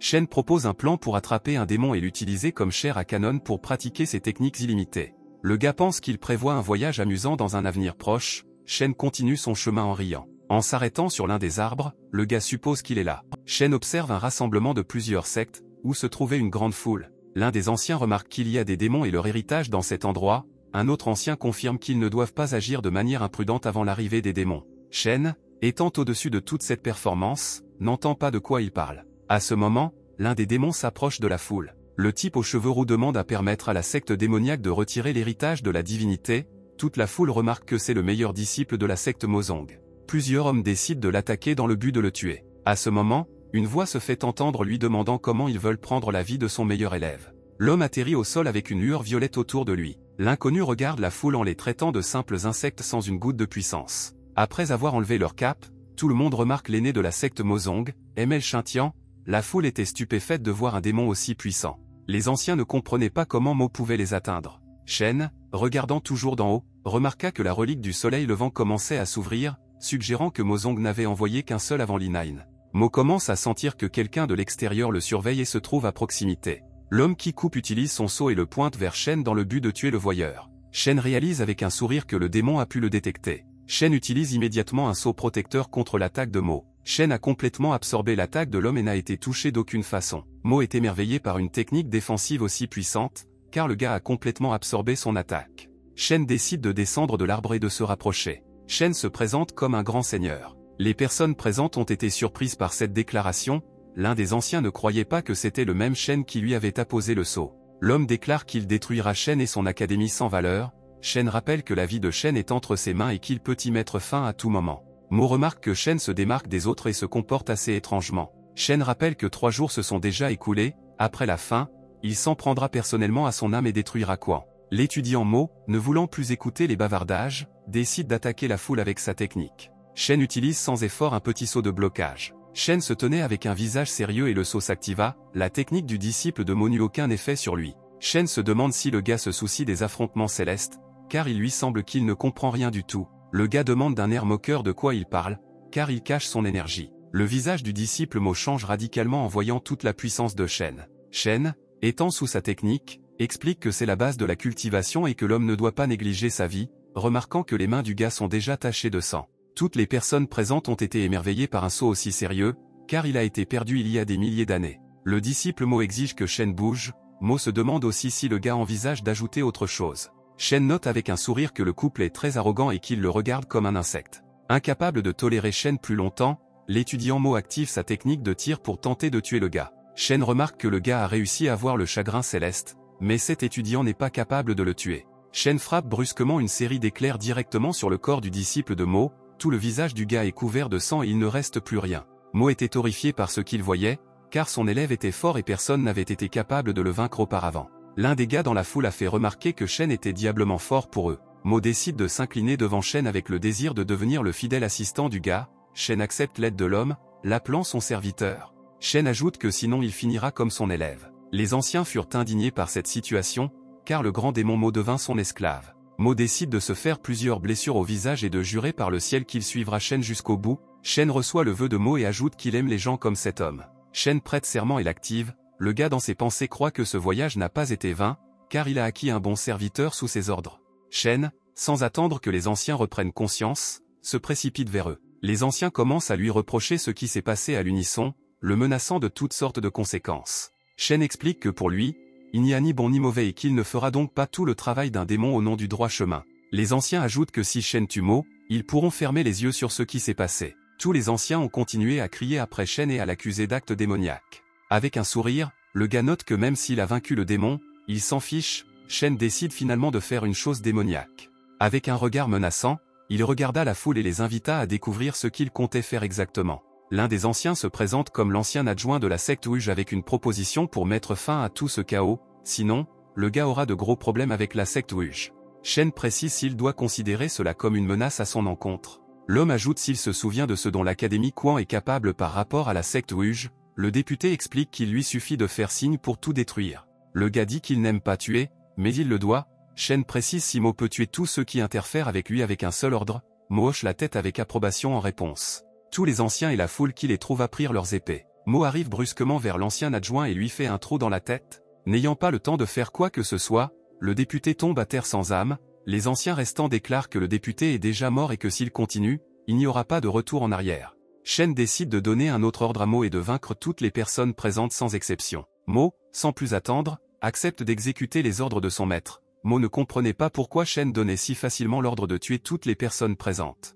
Les anciens en étaient étonnés, car à leur avis, cela n'avait aucun sens. Shen explique qu'ils n'ont qu'une seule option pour résoudre cette situation. Shen demande à Mo de se mettre au travail et il commence soudainement à s'approcher de la foule. Avec un sourire, Shen se demande si les gens se sentent condamnés. Shen explique qu'il était instantanément condamné à errer dans les cieux pour toujours. Mo commence à s'approcher du groupe qui a aidé le gars plus tôt, il ne pouvait pas croire que Shen puisse les tuer aussi. Shen décide d'arrêter Mo et lui demande de s'éloigner de ce groupe de personnes. Le groupe ne pouvait pas comprendre pourquoi le gars avait tant changé et pouvait facilement tuer une foule de gens. Shen leur demande de se dépêcher, car il leur accordera le salut. Ce qui les a sauvés, c'est lorsqu'ils ont décidé de l'aider. Shen a noté qu'il devait abandonner les personnes qu'il avait aidées plus tôt. Le groupe ne pouvait pas croire que Shen avait décidé de les laisser partir et de ne pas les toucher. Mo s'approche de son maître et ajoute que ce groupe va certainement raconter ce qui s'est passé aujourd'hui. Shen demande de ne pas y penser, car cela n'a pas d'importance pour lui. Mo écoute silencieusement le maître sans contredire sa décision. Mo leur rappelle que la relique du soleil levant apparaîtra bientôt et qu'ils devraient se préparer car les autres sectes approchent déjà. Shen demande à Mo de l'aider à récupérer l'herbe à flamme éteinte. Le gars, à son tour, avait prévu de tout faire seul. Shen saute sur le même arbre d'où il est apparu lors de la première réunion. Shen, regardant au loin, comprit que la relique du soleil levant allait bientôt lui apparaître. Une demi-heure plus tard, une foule de personnes arrive devant la relique. Tous les maîtres et anciens des autres sectes ont été indignés par ce qui s'est passé. L'ancien de la secte Sheng a noté que les anciens avaient été vaincus par un homme possédé par un pouvoir démoniaque. Le groupe qui s'approche des maîtres explique qu'il s'agissait d'un homme sur la voie du démon. Il raconte immédiatement l'incident en détail en attendant les secours. En entendant le nom de Shen, tout le monde était étonné qu'un maître peu connu puisse faire cela. L'un des maîtres présente le groupe comme ses élèves incapables de mentir. L'ancien de la secte Sheng se demande où exactement ce Shen est allé. Shen, incapable d'attendre plus longtemps, saute de l'arbre et se présente en chemin. Après avoir atterri, Shen remarque qu'il est actuellement au bon endroit pour lui-même. Shen ajoute également qu'il n'aurait vraiment pas dû laisser partir ce groupe. Tous les trois commencent à accuser le gars de trahison et de meurtre de sang-froid. Les anciens et les maîtres, incapables de poursuivre la conversation dénuée de sens, attaquent Shen en groupe. Shen, sans plus attendre, décide d'utiliser immédiatement son grand saut de protection. Après s'être défendu, Shen passe immédiatement à l'attaque et utilise un autre saut. Tous les maîtres étaient émerveillés par une telle puissance. Shen se tient silencieusement près de l'étrange monument et regarde la foule. Le monument commence à jeter son sceau infini. Le sceau se composait de nombreux cercles de cultivateurs. Tous les maîtres remarquent que leur force spirituelle les quitte. Shen explique que c'est l'effet de la relique du soleil levant et c'est pourquoi toutes leurs compétences sont désormais indisponibles et leur pouvoir spirituel est scellé. Tous les maîtres étaient déprimés en ce moment, mais ils prévoyaient toujours de détruire le gars. Shen, enveloppé par les flammes, s'aperçoit qu'il est toujours en vie. ajoutant que ses adversaires ont eu moins de chance et n'en ont plus très longtemps. Tous les maîtres étaient étonnés que cela n'ait aucun effet sur le gars. Shen active ses sauts et commence à attaquer tous les maîtres. Chet vole entre les gens à grande vitesse, frappant tout le monde. Shen se déchire l'une après l'autre sans aucun regret. Shen continue de supprimer tous les maîtres et étudiants ordinaires. Shen compte tous les maîtres qu'il a tués. Tous les maîtres ne pouvaient pas croire ce qu'ils voyaient, ils étaient impuissants face au contexte de Shen. L'ancien maître Shen ne pouvait pas croire ce qu'il voyait. L'un des maîtres demande au gars d'arrêter, car il n'allait pas mourir pour une relique. Shen explique d'un ton moqueur qu'il ne leur reste plus longtemps et que le gars voulait juste s'échauffer. Shen vole à grande vitesse devant une autre foule. Le gars continue de couper toutes les personnes qu'il rencontre en cours de route. Il reste 2 personnes en vie qui commencent immédiatement à demander pardon à Shen. Shen explique que tout le monde ne peut pas devenir son serviteur et qu'en fin de compte, il devrait être plus patient. Shen demande en souriant ce qu'ils veulent lui offrir en échange de sa vie. L'ancien maître Shen demande à être épargné, car il était prêt à vendre sa vie pour la liberté. Shen frappe le gars avec un faisceau de lumière, expliquant que cela ne l'intéresse pas. L'ancien maître tombe sans âme aux pieds de Shen, l'homme ne pouvait pas croire ce qui s'était passé. Shen se rend chez le maître restant et lui précise ce qu'il peut lui offrir. Le maître s'incline devant Shen et déclare qu'il fournira les services de sa secte Wuge. Shen propose de conclure un contrat avec le maître du village Wuge. Shen met 2 doigts et lui met un sceau. Shen se retourne et permet une fois de plus au groupe Shin Sect de partir. Maître Wuge rappelle que la relique du soleil est déjà apparue et que Shen peut la prendre pour lui. Shen décide de clarifier quelle est la spécialité de Maître Wuge. Le maître remarque qu'il est incapable de lire les pensées du gars, sentant sa forte force intérieure. Shen exige que l'homme se dépêche, car il doit encore entrer dans le monde démoniaque. Shen retourne dans les montagnes de la Quan Academy. Elder Mo se demande pourquoi son maître continue de le battre. Shen leur rappelle qu'ils sont venus chercher une relique de niveau démoniaque. Mo se demande s'il ne peut rien faire pour cette relique. Shen explique que tout ce qu'il a donné à Mo est un cadeau du destin.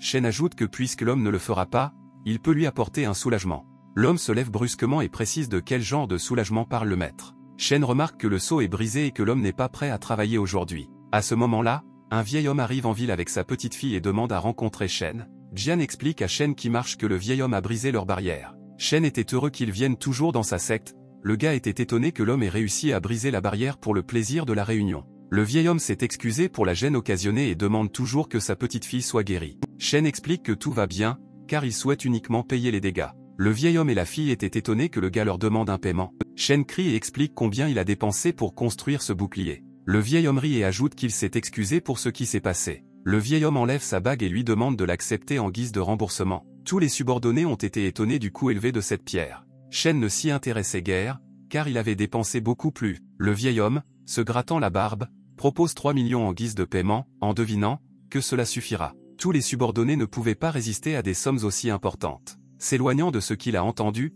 Shen décide de se racler la gorge. Shen rappelle également que les conditions concernant la jeune fille restent les mêmes. Tous les subordonnés étaient stupéfaits, que le gars voulait avoir une fille innocente. La jeune fille déclare qu'elle ne veut pas entendre ces bêtises. Shen ajoute que grâce à son apparence, elle peut devenir une servante ou son élève. Le vieil homme explique ce qu'un homme peut enseigner à une fille, car il ne connaît même pas ses capacités. En partant pour son domaine, Shen se dit prêt à donner tout ce dont elle a besoin. Le vieil homme explique à sa petite fille qu'il vaut mieux avoir honte toute sa vie plutôt que de mourir si fièrement. La jeune fille est d'accord avec son grand-père. La jeune fille comprend que si son père découvre cela, l'académie pourrait prendre fin. Un vieil homme et une fille entrent dans le hall. Après avoir fini sa douche, Shen se rend à la réunion. En enfilant sa chemise, Shen se demande quelle a été leur décision. La fille était émerveillée par le corps du gars. Le vieil homme déclare qu'ils acceptent les conditions.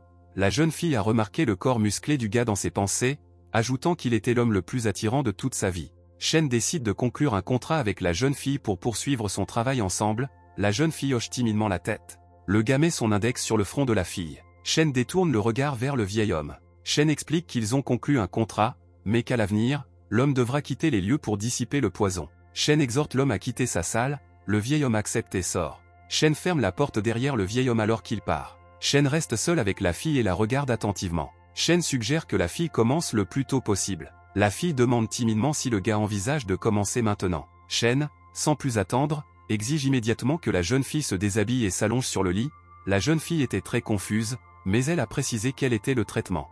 Shen regarde silencieusement la fille, ne comprenant pas de quoi nous parlons. En lui tenant le visage, Shen explique que sans vêtements, il lui sera plus facile de détecter le yin dans son corps. Des voix se font entendre devant la porte rappelant que les 10 jours sont déjà expirés. Le vieil homme décide d'ajouter qu'il aidera l'académie pendant qu'elle soigne sa petite fille. Shen accepte avec approbation et regarde la fille. La fille essaie de se calmer à cause de ce qui se passe. car elle a juste besoin de se déshabiller et de s'allonger sur le lit. La fille se calme, car cela est fait pour le bien de sa vie. La fille est d'accord avec la décision de se déshabiller, mais ajoute que si le gars ose faire quelque chose, elle ne laissera pas de taches humides. Shen note que toutes les femmes de sa vie étaient très problématiques. La jeune fille enlève sa robe et détourne le regard avec embarras. Sa robe gisait à ses pieds, la jeune fille se dirigeait lentement vers le lit. Shen, en regardant la jeune fille, remarqua que ses parents faisaient de leur mieux. Le gars regarda lentement la poitrine de la fille. Sans quitter les yeux, il examina également la taille parfaite de la jeune fille. La jeune fille, embarrassée, commence à se couvrir avec ses mains, car Shen la regardait attentivement. Couvrant son visage, Shen accepte qu'il devrait commencer à la soigner. Shen prend la jeune fille par la main et l'accompagne jusqu'au lit. Shen met la fille sur le lit, ce qui la rend très embarrassée. Shen explique qu'il trouvera d'abord une veine dans laquelle coule le yin. Shen touche la peau de la jeune fille et commence à passer ses doigts. La fille demande au gars de le faire le plus vite possible. Shen s'abaisse jusqu'au ventre de la fille, ce à quoi elle dit que le gars a les mains froides. Shen examine attentivement le corps de la jeune fille et finit par trouver la source du problème. Shen s'arrête dans la zone abdominale et appuie sur le point souhaité. Cela rend la fille très confuse, c'est pourquoi il a légèrement crié. La jeune fille a remarqué que son corps était très froid. Shen a continué à regarder la fille allongée devant lui. La jeune fille a ressenti un fort rhume dans tout son corps, dont elle ne pouvait s'empêcher. Shen demande à la jeune fille de ne pas bouger pendant qu'il travaille. La fille dans ses pensées a demandé au gars de le faire le plus rapidement possible, car elle avait trop froid. La fille demande au gars s'il a fini avec le matériel. Shen déclare qu'il a déjà accompli la partie la plus difficile et qu'il ne lui reste que peu de travail. La fille explique pourquoi il est toujours debout, car ils ont déjà fini. Le gars quitte la pièce en silence. En sortant dans la rue, Shen est immédiatement accueilli par le vieil homme de la jeune fille. Le vieil homme explique immédiatement comment tout s'est passé, car la jeune fille était la seule héritière de la ville de Bedi. Shen se tient devant le vieil homme et lui explique que tout s'est bien passé. Le vieil homme explique que le groupe Sheng est venu de la porte de la montagne pour détruire Quan, mais heureusement pour eux, tout s'est bien passé. Shen pense qu'il s'agit d'un groupe de clowns tombés dans un piège évident. Une fille est sortie dans la rue et a salué son grand-père. L'homme s'est immédiatement renseigné sur son bien-être. La jeune fille explique qu'elle ne ressent plus le froid et un élan de force inhabituel. Dans ses pensées, la jeune fille a qualifié Shen d'homme gentil qui lui a sauvé la vie. Le vieil homme explique qu'il y avait une maladie grave à laquelle même son grand-père ne pouvait pas faire face. L'homme demande à la jeune fille d'obéir à Shen en tout à partir de maintenant. La jeune fille s'incline devant son grand-père et le remercie pour son soutien. Dans ses pensées, le vieil homme ne comprenait pas d'où venait ce type et réussit à guérir sa petite fille. L'homme ajoute qu'il a été absent de la ville pendant une longue période à cause de la maladie de sa petite fille et qu'il retournera donc à Bedi. Shen explique que l'homme devrait payer pour étudier et vivre ici. Shen supposait que l'homme resterait dans son académie. L'homme ne comprenait pas pourquoi le gars exigeait de tout payer. Shen passa au-dessus du vieil homme et lui demanda pourquoi cela le mettait dans la stupeur. Après tout, il a sauvé la fille de Yin et a exigé un paiement légal pour ses services. Shen a ajouté qu'il devrait payer 10 000 pierres spirituelles pour leur vie quotidienne et leur entraînement. L'homme accepte et s'élève dans le ciel. Il demande d'attendre le premier paiement dans quelques jours. Shen était scandalisé que le vieil homme soit parti sans payer une seule pierre. À ce moment, une réunion eut lieu dans la secte Rouge au cours de laquelle un petit groupe décida de raconter à leur maître ce qui s'était passé. L'un des anciens a noté que le groupe avait été libéré, selon eux, grâce à l'aide précoce de Shen. Le groupe essaie d'expliquer que tout cela est vrai et qu'ils ont survécu par miracle. Ils ont affirmé que Shen était devenu un démon et avait forcé Mo à tuer tous les gens présents. Une fille du groupe a déclaré en larmes que même le fait qu'il les ait épargnés ne rend pas Shen humain. Le maître a dit que ce bavardage vide était suffisant. L'homme se lève et déclare que la secte Shin s'occupera de l'incident cette fois. L'homme ajoute qu'il a envoyé la colombe à ses alliés pour les aider à attaquer Quan. L'homme croit que maître Chan paiera pour ce qui s'est passé avec son sang. L'un des survivants du groupe déclare que Shen est une progéniture du diable, ne méritant que douleur et souffrance. Un nouvel éclair frappe la montagne de l'académie. Shen se demande pourquoi Mo tremble autant, car ce n'est qu'un entraînement. Mo demande d'attendre un peu car en seulement 2 jours, il meurt 3 à 4 fois par jour. Shen s'assoit par terre pour méditer. Shen demande à Mo d'être un chien obéissant et il recevra sa récompense. Une fois de plus, la foudre frappe le sol près de Mo. Mo remarque que Shen le tue trop souvent et qu'il n'a pas le temps de se préparer. L'académie entière regarde la foudre frapper à nouveau entre Shen et Mo. Tout le monde voit Mo commencer à crier en flammes à cause de la forte lueur. Tous les associés de Shen n'osent pas s'approcher immédiatement. Tout le monde était intéressé par le genre de cri qu'il venait d'entendre, en supposant que c'était maître Shen qui criait. Tout le monde est immédiatement venu à la rescousse et a commencé à s'agiter autour du gars. À ce moment, Mo gisait épuisé dans un petit cratère.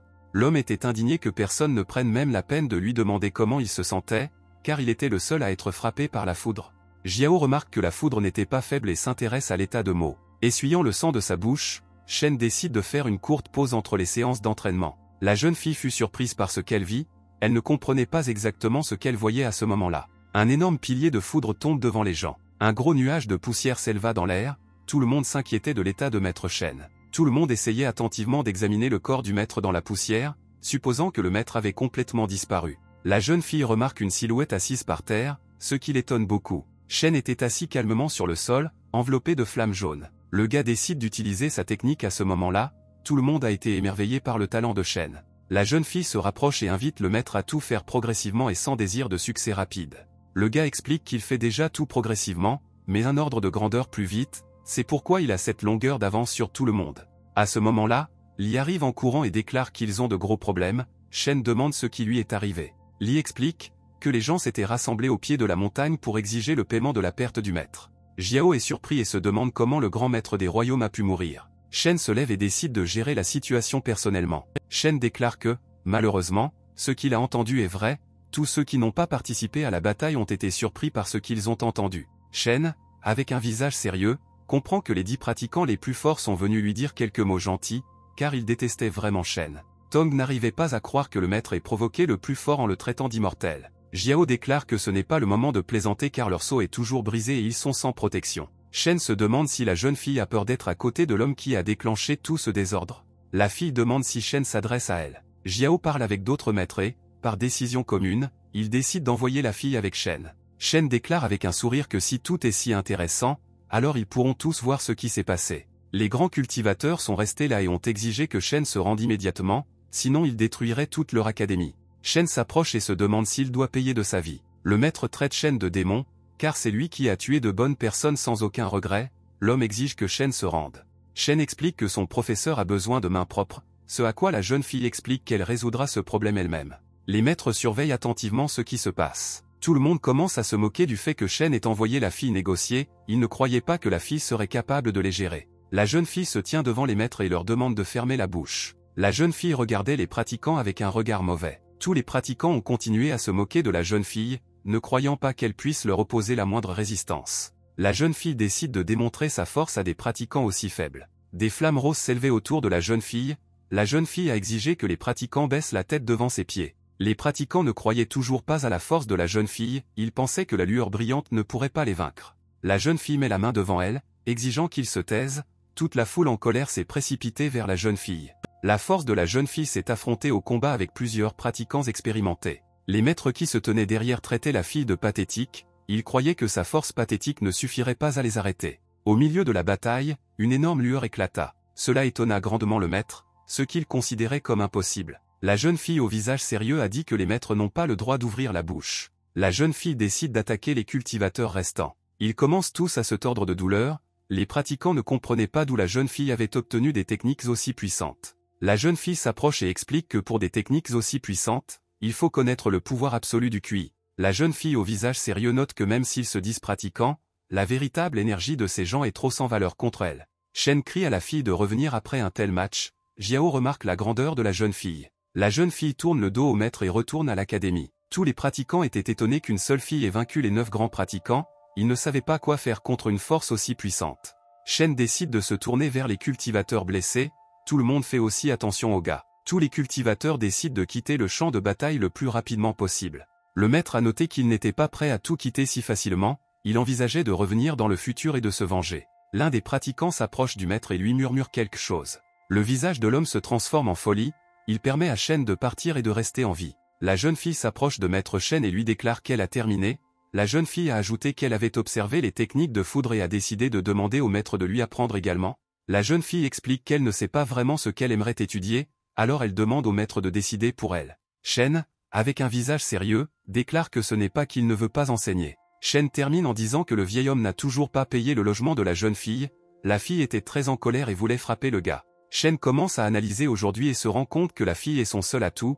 Le gars pense qu'il devrait augmenter sa force le plus tôt possible. 10 jours plus tard, Shen a continué à s'entraîner et à perfectionner toutes ses compétences. En méditant, le gars remarque que les personnes qui souhaitent augmenter leur force physique se concentrent dans 9 gouttes de sang. Shen souligne qu'il a pu atteindre une concentration de 35 gouttes de sang et que s'il crée une autre goutte, sa force physique atteindra sa limite et il atteindra un niveau de puissance monstrueux.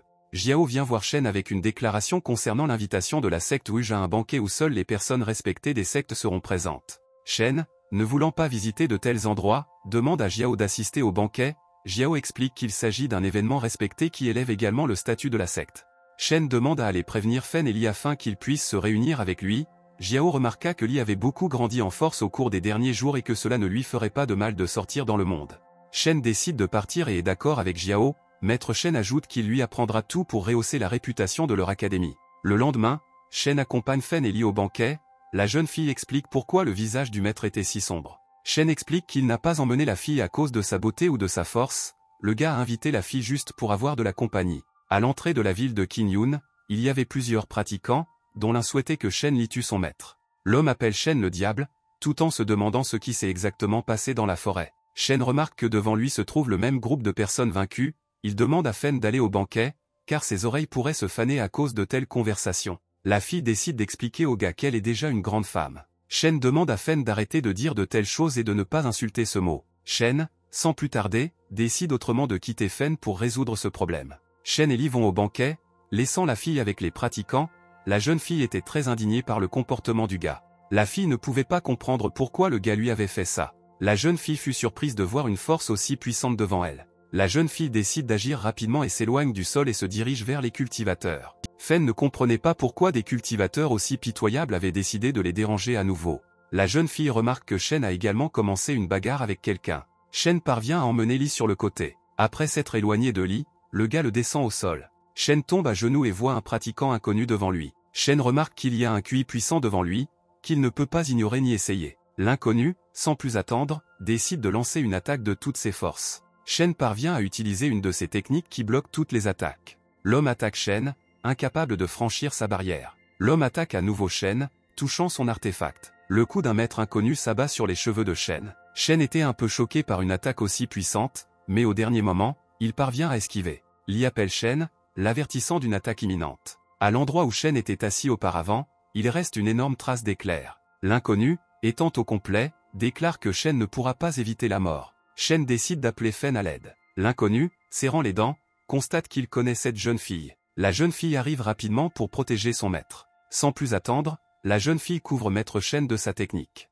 La fille demande si son maître va bien. Shen répond avec approbation qu'il va bien. L'inconnu, après avoir mené plusieurs attaques, comprend que ce ne sera pas facile pour lui contre la jeune fille et donc le meurtre de Shen est reporté à la prochaine fois. L'homme décolle du sol et quitte rapidement les lieux du combat. Shen et Fen regardent le cultivateur inconnu s'enfuir. La jeune fille décide de suivre le cultivateur inconnu, mais Shen arrête Fen et lui dit qu'ils sont arrivés en ville pour un banquet. Shen ajoute qu'ils devraient assister à ce banquet, car ils sont en retard. L'un des maîtres se tenait à l'entrée et salua maître Shen. Le maître avertit doucement Shen de faire attention, car ils sont pourchassés. Shen, avec une expression sérieuse sur le visage, déclare qu'il a réussi à le ressentir. Le maître a déclaré qu'il avait déjà envoyé plusieurs cultivateurs patrouiller à la périphérie de la ville et que la vie de Shen n'était donc pas en danger. Shen décide de vérifier auprès du maître s'il sait qui était derrière cette attaque. L'homme explique qu'il suppose que ces trois mêmes académies sont derrière tout, mais cette information n'est pas confirmée. Shen, accompagné du maître, entre lentement dans la salle où s'est tenu le banquet lui-même.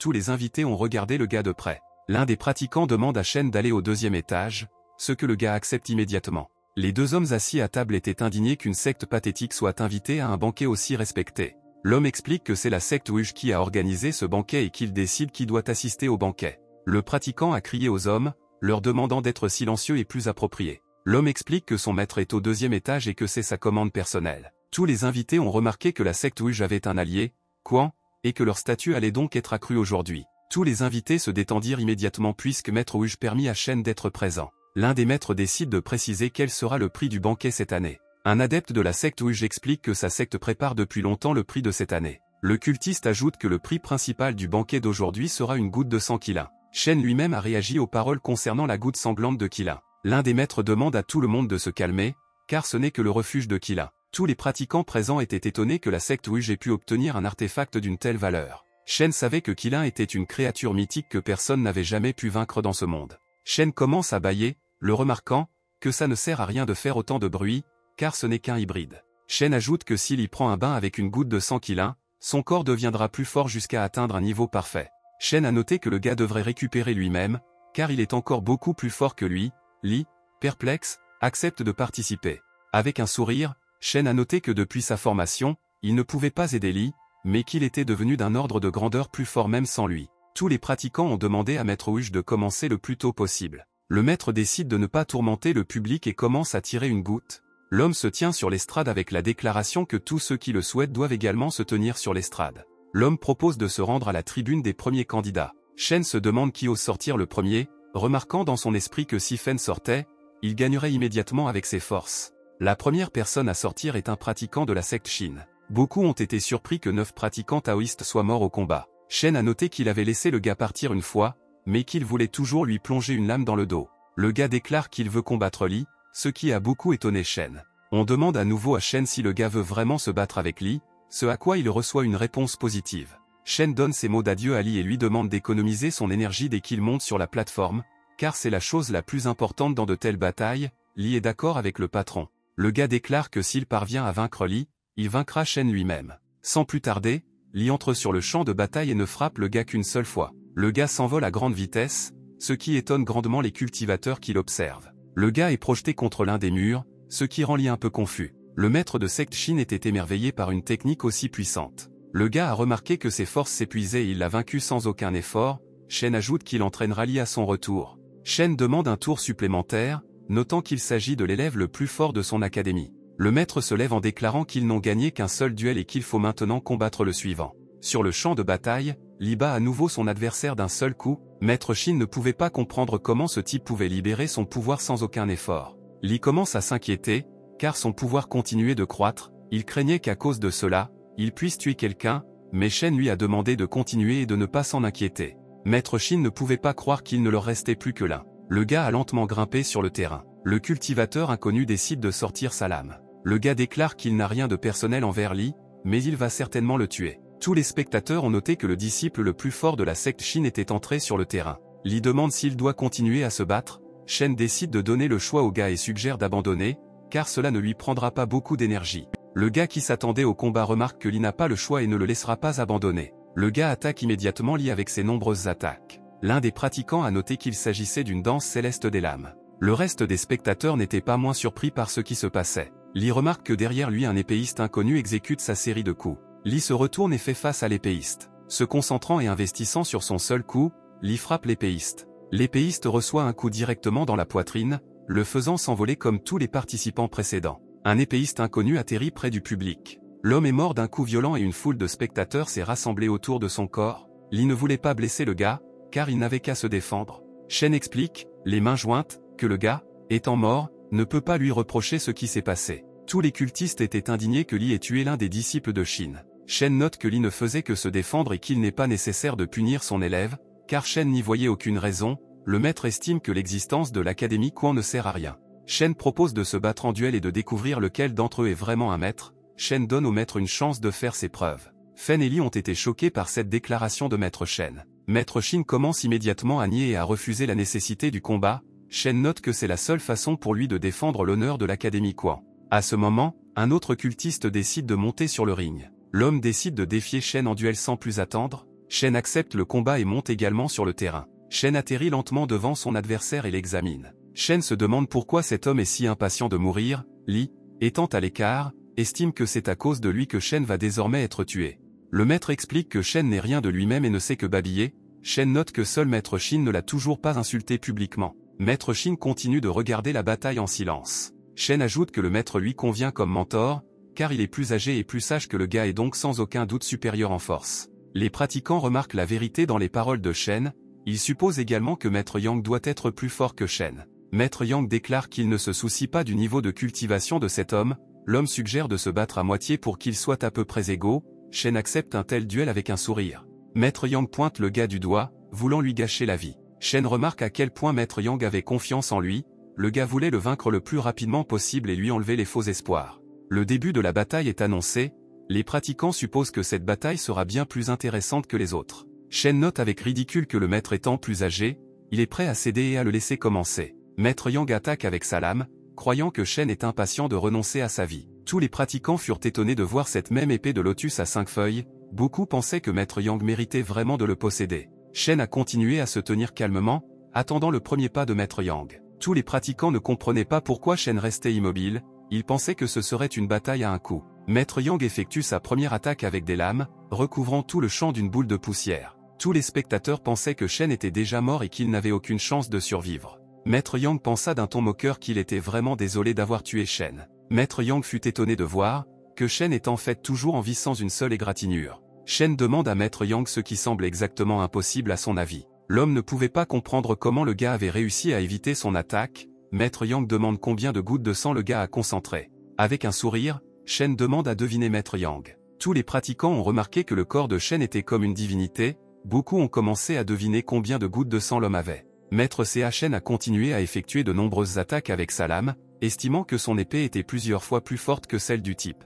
Chan s'arrête à ce moment-là, traitant Maître Yang de vieil homme pitoyable, voulant lui montrer sa vraie force. Chan décolle du sol et s'approche rapidement de l'homme. Shen suggère de démontrer une véritable culture solide. Maître Yang ne pouvait pas croire ce qu'il voyait, car le gars était à une fraction de seconde de lui. Shen passe sa lame sur le corps de Maître Yang, le faisant commencer à saigner. Ayant terminé le combat, Shen atterrit lentement sur le sol, attendant les réactions du public. Shen a souligné avec un sourire que la victoire dans le combat lui appartenait. Tous les pratiquants étaient étonnés que le gars soit capable de vaincre un Maître Yang aussi fort. À ce moment, Clava Aliana entre dans la salle et veut assister au combat. L'homme voulait trouver un moyen d'amener le gars à se battre avec lui. Le maître de l'Alliance ne peut penser à rien de mieux que de simplement défier ce gars dans un duel équitable. L'homme n'a pas compris qui il pensait être, car il a été défié par le maître de l'Alliance lui-même. Shen regarde silencieusement l'ancien de l'Alliance en colère. Shen accepte le combat et souhaite combattre le vieux maître de l'Alliance. L'homme regarde Shen en silence. Le gars se demande si c'est de l'imprudence de combattre un maître d'une force supérieure.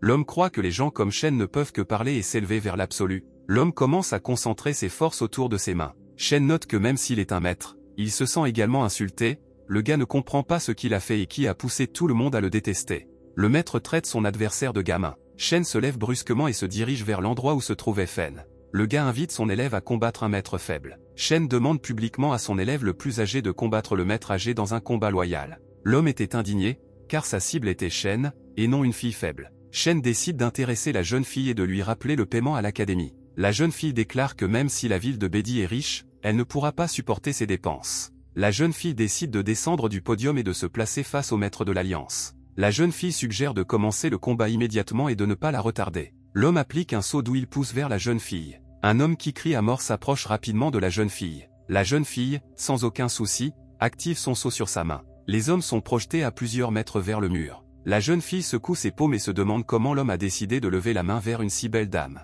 Tous les cultistes continuaient d'être surpris par des dénouements aussi inattendus. L'organisateur de toute l'arène se demande si quelqu'un d'autre osera entrer dans l'arène et tenter de vaincre la jeune fille. Maître Shin, incapable de supporter davantage d'humiliation, décide d'accepter sa défaite. Shen note de l'organisateur que puisque personne ne veut les combattre, ils sont alors les gagnants à part entière de ce tournoi. L'homme est d'accord et ajoute qu'en plus du cadeau, il a un autre petit cadeau pour eux. L'homme déclare solennellement que la secte Quan est au 8e rang. Tout le monde a été indigné par cette déclaration, car le rang 8 nécessite 3 pratiquants taoïstes, et Shen n'en a qu'un. De nombreux pratiquants ont déclaré qu'ils n'étaient pas d'accord avec la décision. L'un des maîtres note qu'un homme doit agir selon les règles et non selon les caprices de Maître Mu. Maître Mu se lève et demande qui pense que la Quan Academy ne mérite pas. À ce moment, Tong et d'autres personnes de l'Académie Quan entrent dans la salle. Ils se demandent pourquoi les gens pensent qu'ils ont le même pratiquant taoïste. Maître Mu demande à saluer Maître Tong et Lu. Le maître de l'Alliance était étonné que des personnes aussi respectées soient arrivées. Tong dit qu'il n'y a pas si longtemps, Lo et lui ont rejoint la secte Quan et sont devenus membres de l'Académie. Toute la foule a commencé à demander une solution, personne ne pouvait donner une réponse plus claire. Maître Mu tire une conclusion et précise si quelqu'un a des objections à l'attribution du 8e rang à l'Académie Quan. Shen était heureux d'avoir réussi à faire cela. Fen a remarqué que Shen est obsédé par l'argent et ne pense qu'à lui. Shen explique à la jeune fille qu'elle ne comprend pas ses sentiments et dès qu'ils prendront le relais, ils retourneront immédiatement dans la secte. Maître Tong et Lu ont continué à suivre Maître Shen, lui demandant s'il pouvait également devenir ses disciples. En s'arrêtant, Shen explique que les talents de l'homme ne suffisent pas à lui apprendre. Shen se demande pourquoi l'inconnu continue de les suivre. Un inconnu se tient devant la secte et se moque d'eux. L'inconnu remarque que l'homme est né dans la famille Zin, incapable de cultiver et qu'il n'a pas d'avenir. Shen accueille l'inconnu avec un sourire, l'appelant Ange. Shen demande à Ange quelles affaires il a avec son avenir. L'homme déclare qu'il était simplement curieux de savoir ce qui est arrivé à Shen, mais après cela, il déclare qu'il va tuer le gars. L'inconnu active immédiatement sa technique autour de lui et de Shen. Shen remarque qu'il s'agit d'un sceau sombre caché, suggérant qu'il s'agit d'un mercenaire expérimenté utilisant des sceaux. L'homme ajoute qu'il mettra fin à la vie de Shen sur le champ. Shen pense avec un sourire qu'il est peu probable que cela lui arrive. L'inconnu ajoute que peu importe les efforts de Shen, rien ne fonctionnera. À ce moment-là, quelqu'un commence soudainement à faire irruption dans la presse. ce qui distrait l'inconnu. La silhouette de Mo commença à apparaître dans la lueur violette. L'homme note que puisque l'inconnu veut tuer Shen, il doit d'abord s'occuper de lui. Shen croise les mains et pense qu'un mercenaire ordinaire ne pourra pas tuer Shen. Mo se demande s'il doit achever le mercenaire. Shen envisage d'abord de rechercher des informations sur le client. Mo, avec une énergie sombre, s'approche rapidement du mercenaire. À ce moment-là, l'inconnu a grandement effrayé Mo d'une culture aussi puissante. Mo essaie de rattraper le mercenaire dans sa lueur violette. Le mercenaire est simultanément attaqué par Mo, essayant de le tuer. Mo réussit à esquiver toutes les attaques et se rapproche assez du mercenaire. Mo attrape l'inconnu et le tient avec sa technique. L'inconnu demande à Mo pourquoi, en tant que maître, il obéit à Shen. Mo était scandalisé que, dans la situation actuelle, l'homme essayait toujours de poser une question. Mo se demande qui l'a envoyé exactement pour frapper Shen. Le gars explique que s'il dit cela, il deviendra un traître envers Ange. Le mercenaire tente de concentrer son pouvoir dans sa main. Ayant atteint le niveau dont il a besoin, il applique sa technique sur sa poitrine, c'est pourquoi il se met à crier de douleur intense. Mo était étonné que le gars ait donné sa vie pour ne pas devenir un traître envers Ange. Mo décide d'annoncer à son maître que le mercenaire est décédé. Shen explique que ce n'est pas un problème pour lui, car c'est une caractéristique de la secte Ange. Mo se demande ce qu'il devrait faire ensuite. Shen pense qu'il devrait bientôt restaurer le sceau et placer une barrière sur l'académie. Mo ajoute qu'il sait que toute la secte Ange est composée exclusivement de mercenaires et que personne n'a la moindre idée de l'endroit où il se trouve. Mo décide de retourner à Mozong pour demander de l'aide aux démons. Shen demande à Mo de découvrir toutes les informations sur Ange au prix de sa vie. Shen se demandait quel genre de secte essayait de le tuer. Mo suggère que Shen n'est pas tout à fait sérieux à ce sujet. Après tout, ce sont les mêmes petits insectes. Mo s'interrompt devant Shen et décide d'aller directement dans la forêt. Mo ajoute qu'il essaiera de revenir dès que possible. Mo demande de lui donner seulement 6 jours pour le savoir. Shen fait trébucher Mo, le faisant tomber bruyamment. Shen lui rappelle qu'il n'a toujours pas concentré la 36e goutte et que Mo devra l'aider. Une larme apparut sur le visage de Mo, l'homme demanda l'aide des divinités pour endurer tous ses tourments. À ce moment sur la montagne, Quan Li continuait de concentrer les éclairs dans ses mains. Shen a remarqué que Li s'entraînait activement alors qu'il était assis à proximité. À ce moment, Shen se lève, remarquant qu'il a enfin réussi à atteindre le niveau maximum d'une goutte de sang. Mo s'incline devant le maître et lui demande s'il peut enfin aller se renseigner sur les mercenaires. Shen déclare que la formation de Li est presque terminée et que Mo peut donc être libre. Shen demande à Mo d'appeler Fen pour commencer à s'entraîner et étudier la force. Li commença à concentrer fortement son pouvoir, provoquant l'apparition de flammes autour de lui. Li ferma étroitement les yeux, de la sueur se formant sur son visage. Li a crié vivement qu'il devait aider Shen. Li pensait que son pouvoir était hors de contrôle. Shen parvient à poser sa main sur l'épaule de Li, stoppant ainsi ce qui s'est passé. Shen a compris que s'il avait été en retard ne serait-ce qu'une minute, quelque chose d'irréparable aurait pu se produire. Shen dit à son frère que tout va bien. Fen arrive et salue son maître. La jeune fille était indignée que maître Shen lui envoyait toujours Mo, mais ne venait jamais lui-même. Fen supposait que le gars envisageait de commencer à l'entraîner. Shen déclare qu'il avait prévu d'enseigner à la jeune fille les techniques les plus simples et les plus élémentaires sans lesquelles cela serait impossible. Fen décide d'inviter le maître à la combattre. Shen pousse Li et explique qu'il sera l'adversaire de Fen, car Li avait également un mauvais contrôle de son pouvoir. Li décide de demander à Shen si le combat sera juste, car à son avis, la fille était bien plus forte que lui. Fen était indigné que Li ait commencé à se plaindre à Shen. La jeune fille s'arrête à l'instant, remarquant qu'elle est en fait une dame, et qu'il n'est pas convenable qu'une dame crie pour des bagatelles. La jeune fille se tourne vers Li avec un sourire et lui demande à quel point elle est forte pour lui. Shen observa silencieusement la transformation de la jeune fille.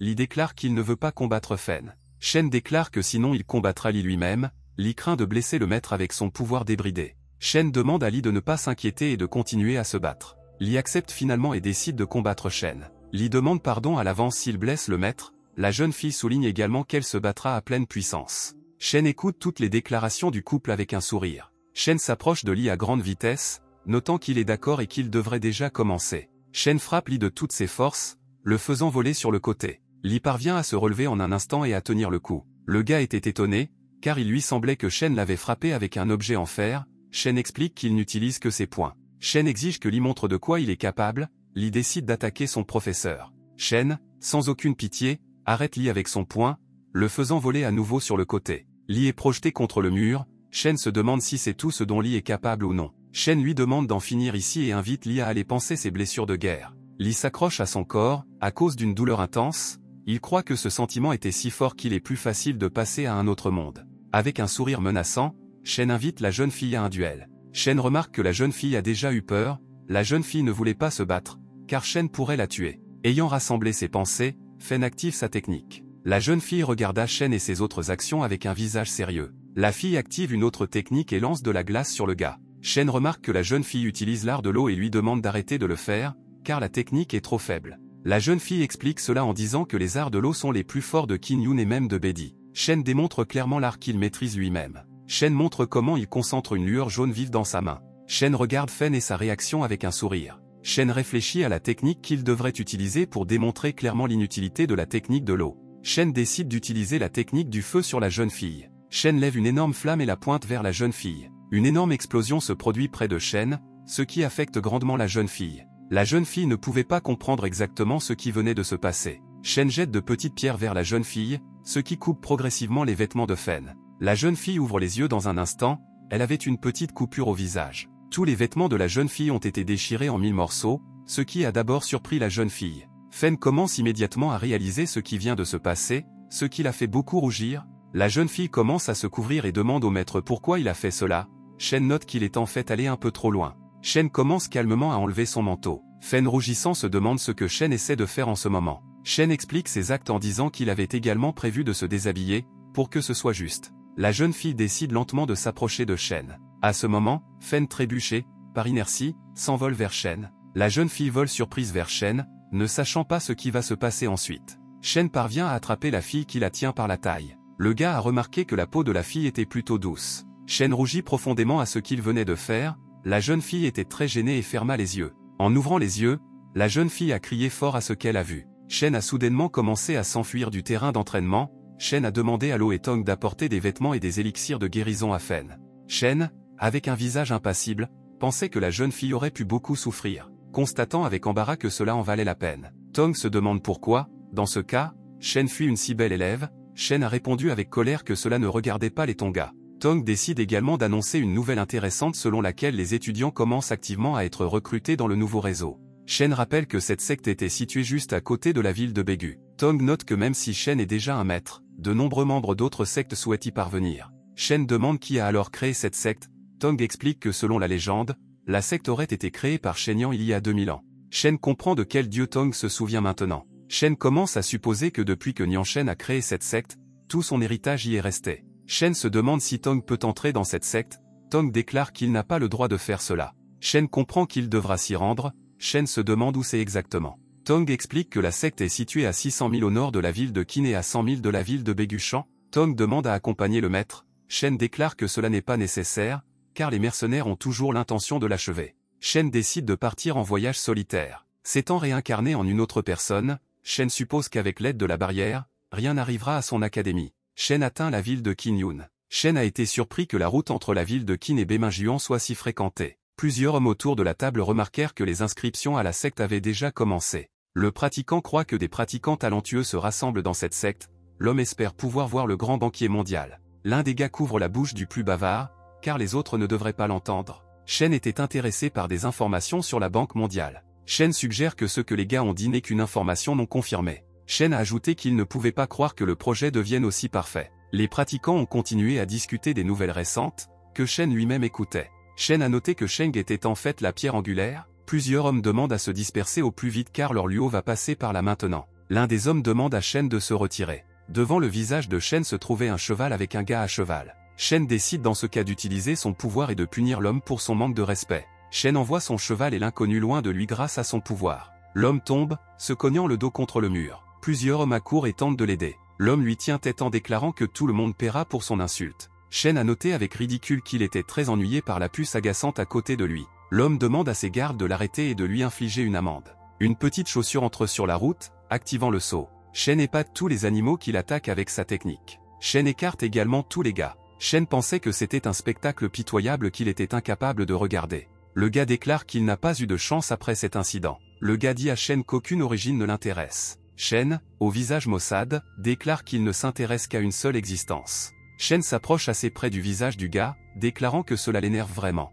Le gars prévient à nouveau Shen, pour qu'il s'écarte de son chemin. Shen continua calmement à regarder le garçon difficile. Shen déclare que le gars ne devrait pas franchir la ligne, car il a l'air complètement différent. Shen déclare que cela ne lui importe pas qu'il soit le fils de l'un des fondateurs de la Banque de la Paix. Le gars est surpris d'entendre parler de la secte Tinxian et se demande où elle se trouve. Shen déclare que Tinxian est un grand héritage et peut pleinement être qualifié de secte. Derrière Shen, plusieurs inconnus s'approchent de lui. Les deux grands disciples remarquèrent que le jeune maître trompait encore les passants. Le gars a remarqué qu'il n'avait pas eu de chance aujourd'hui et qu'il devait partir. Le grand étudiant explique que le gars crie pendant des jours qu'il est le vrai fils de la Banque mondiale. Shen décide de clarifier avec le gars que puisqu'il n'est pas membre de la Banque mondiale, que se passe-t-il ici?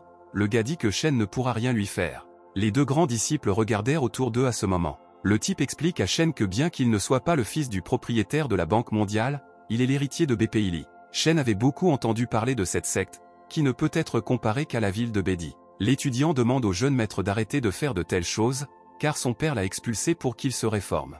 Le gars enlève les mains de l'élève et exige en criant, pour qu'il s'éloigne de lui. Le gars pense que toutes les histoires sur le temple sont étranges, mais il décide quand même d'envoyer plusieurs de ses subordonnés. Shen a noté avec un sourire que lorsque le gars découvrirait tout, il serait trop tard. Après seulement une journée, Shen était déjà à Béminjuan. Shen se tenait silencieusement parmi la foule, parmi les autres personnes. Le gars a déclaré publiquement qu'il avait déjà rencontré des gens de la ville de Qin. Le gars avait prévu d'enquêter sur le temple Tincian. Les grands disciples qui entourent le gars s'intéressent au genre de temple dont il parle. Le gars regarde attentivement autour de lui. Le gars déclare qu'ils sont venus pour obtenir l'héritage de l'esprit spirituel. Shen a noté qu'en fait, il ne savait toujours pas grand-chose. Les étudiants remarquables ont indiqué qu'ils ne s'attendaient pas à voir autant de personnes formidables. Le gars a ajouté qu'ils avaient tous parcouru un long chemin et qu'ils étaient tous confiants dans leur victoire. À ce moment, l'inconnu exige que tout le monde se taise. Le vieil homme annonce le début et explique que ceux qui pourront franchir le portail seront admis au premier test. Shen remarqua que parmi tous ceux présents,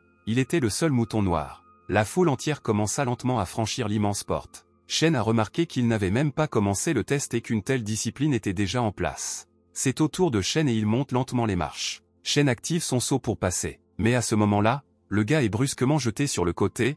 Shen ne comprend pas pourquoi il a été repoussé. Shen atterrit sur ses pieds et analyse silencieusement la situation. L'aîné déclare que le gars n'est pas assez fort et que Shen n'est donc pas en mesure de franchir la porte. Shen se demande si le niveau de cultivation dépend du niveau spirituel. L'aîné déclare qu'il y a les mêmes règles pour tout le monde. Le gars pointe du doigt Shen, se moquant du fait que Shen s'est présenté comme le maître du temple Tincian. Shen, incapable de supporter une telle humiliation, se lève et se dirige à nouveau vers la porte. Shen s'approcha lentement de la porte. L'aîné a déclaré à plusieurs reprises qu'il était trop faible pour passer.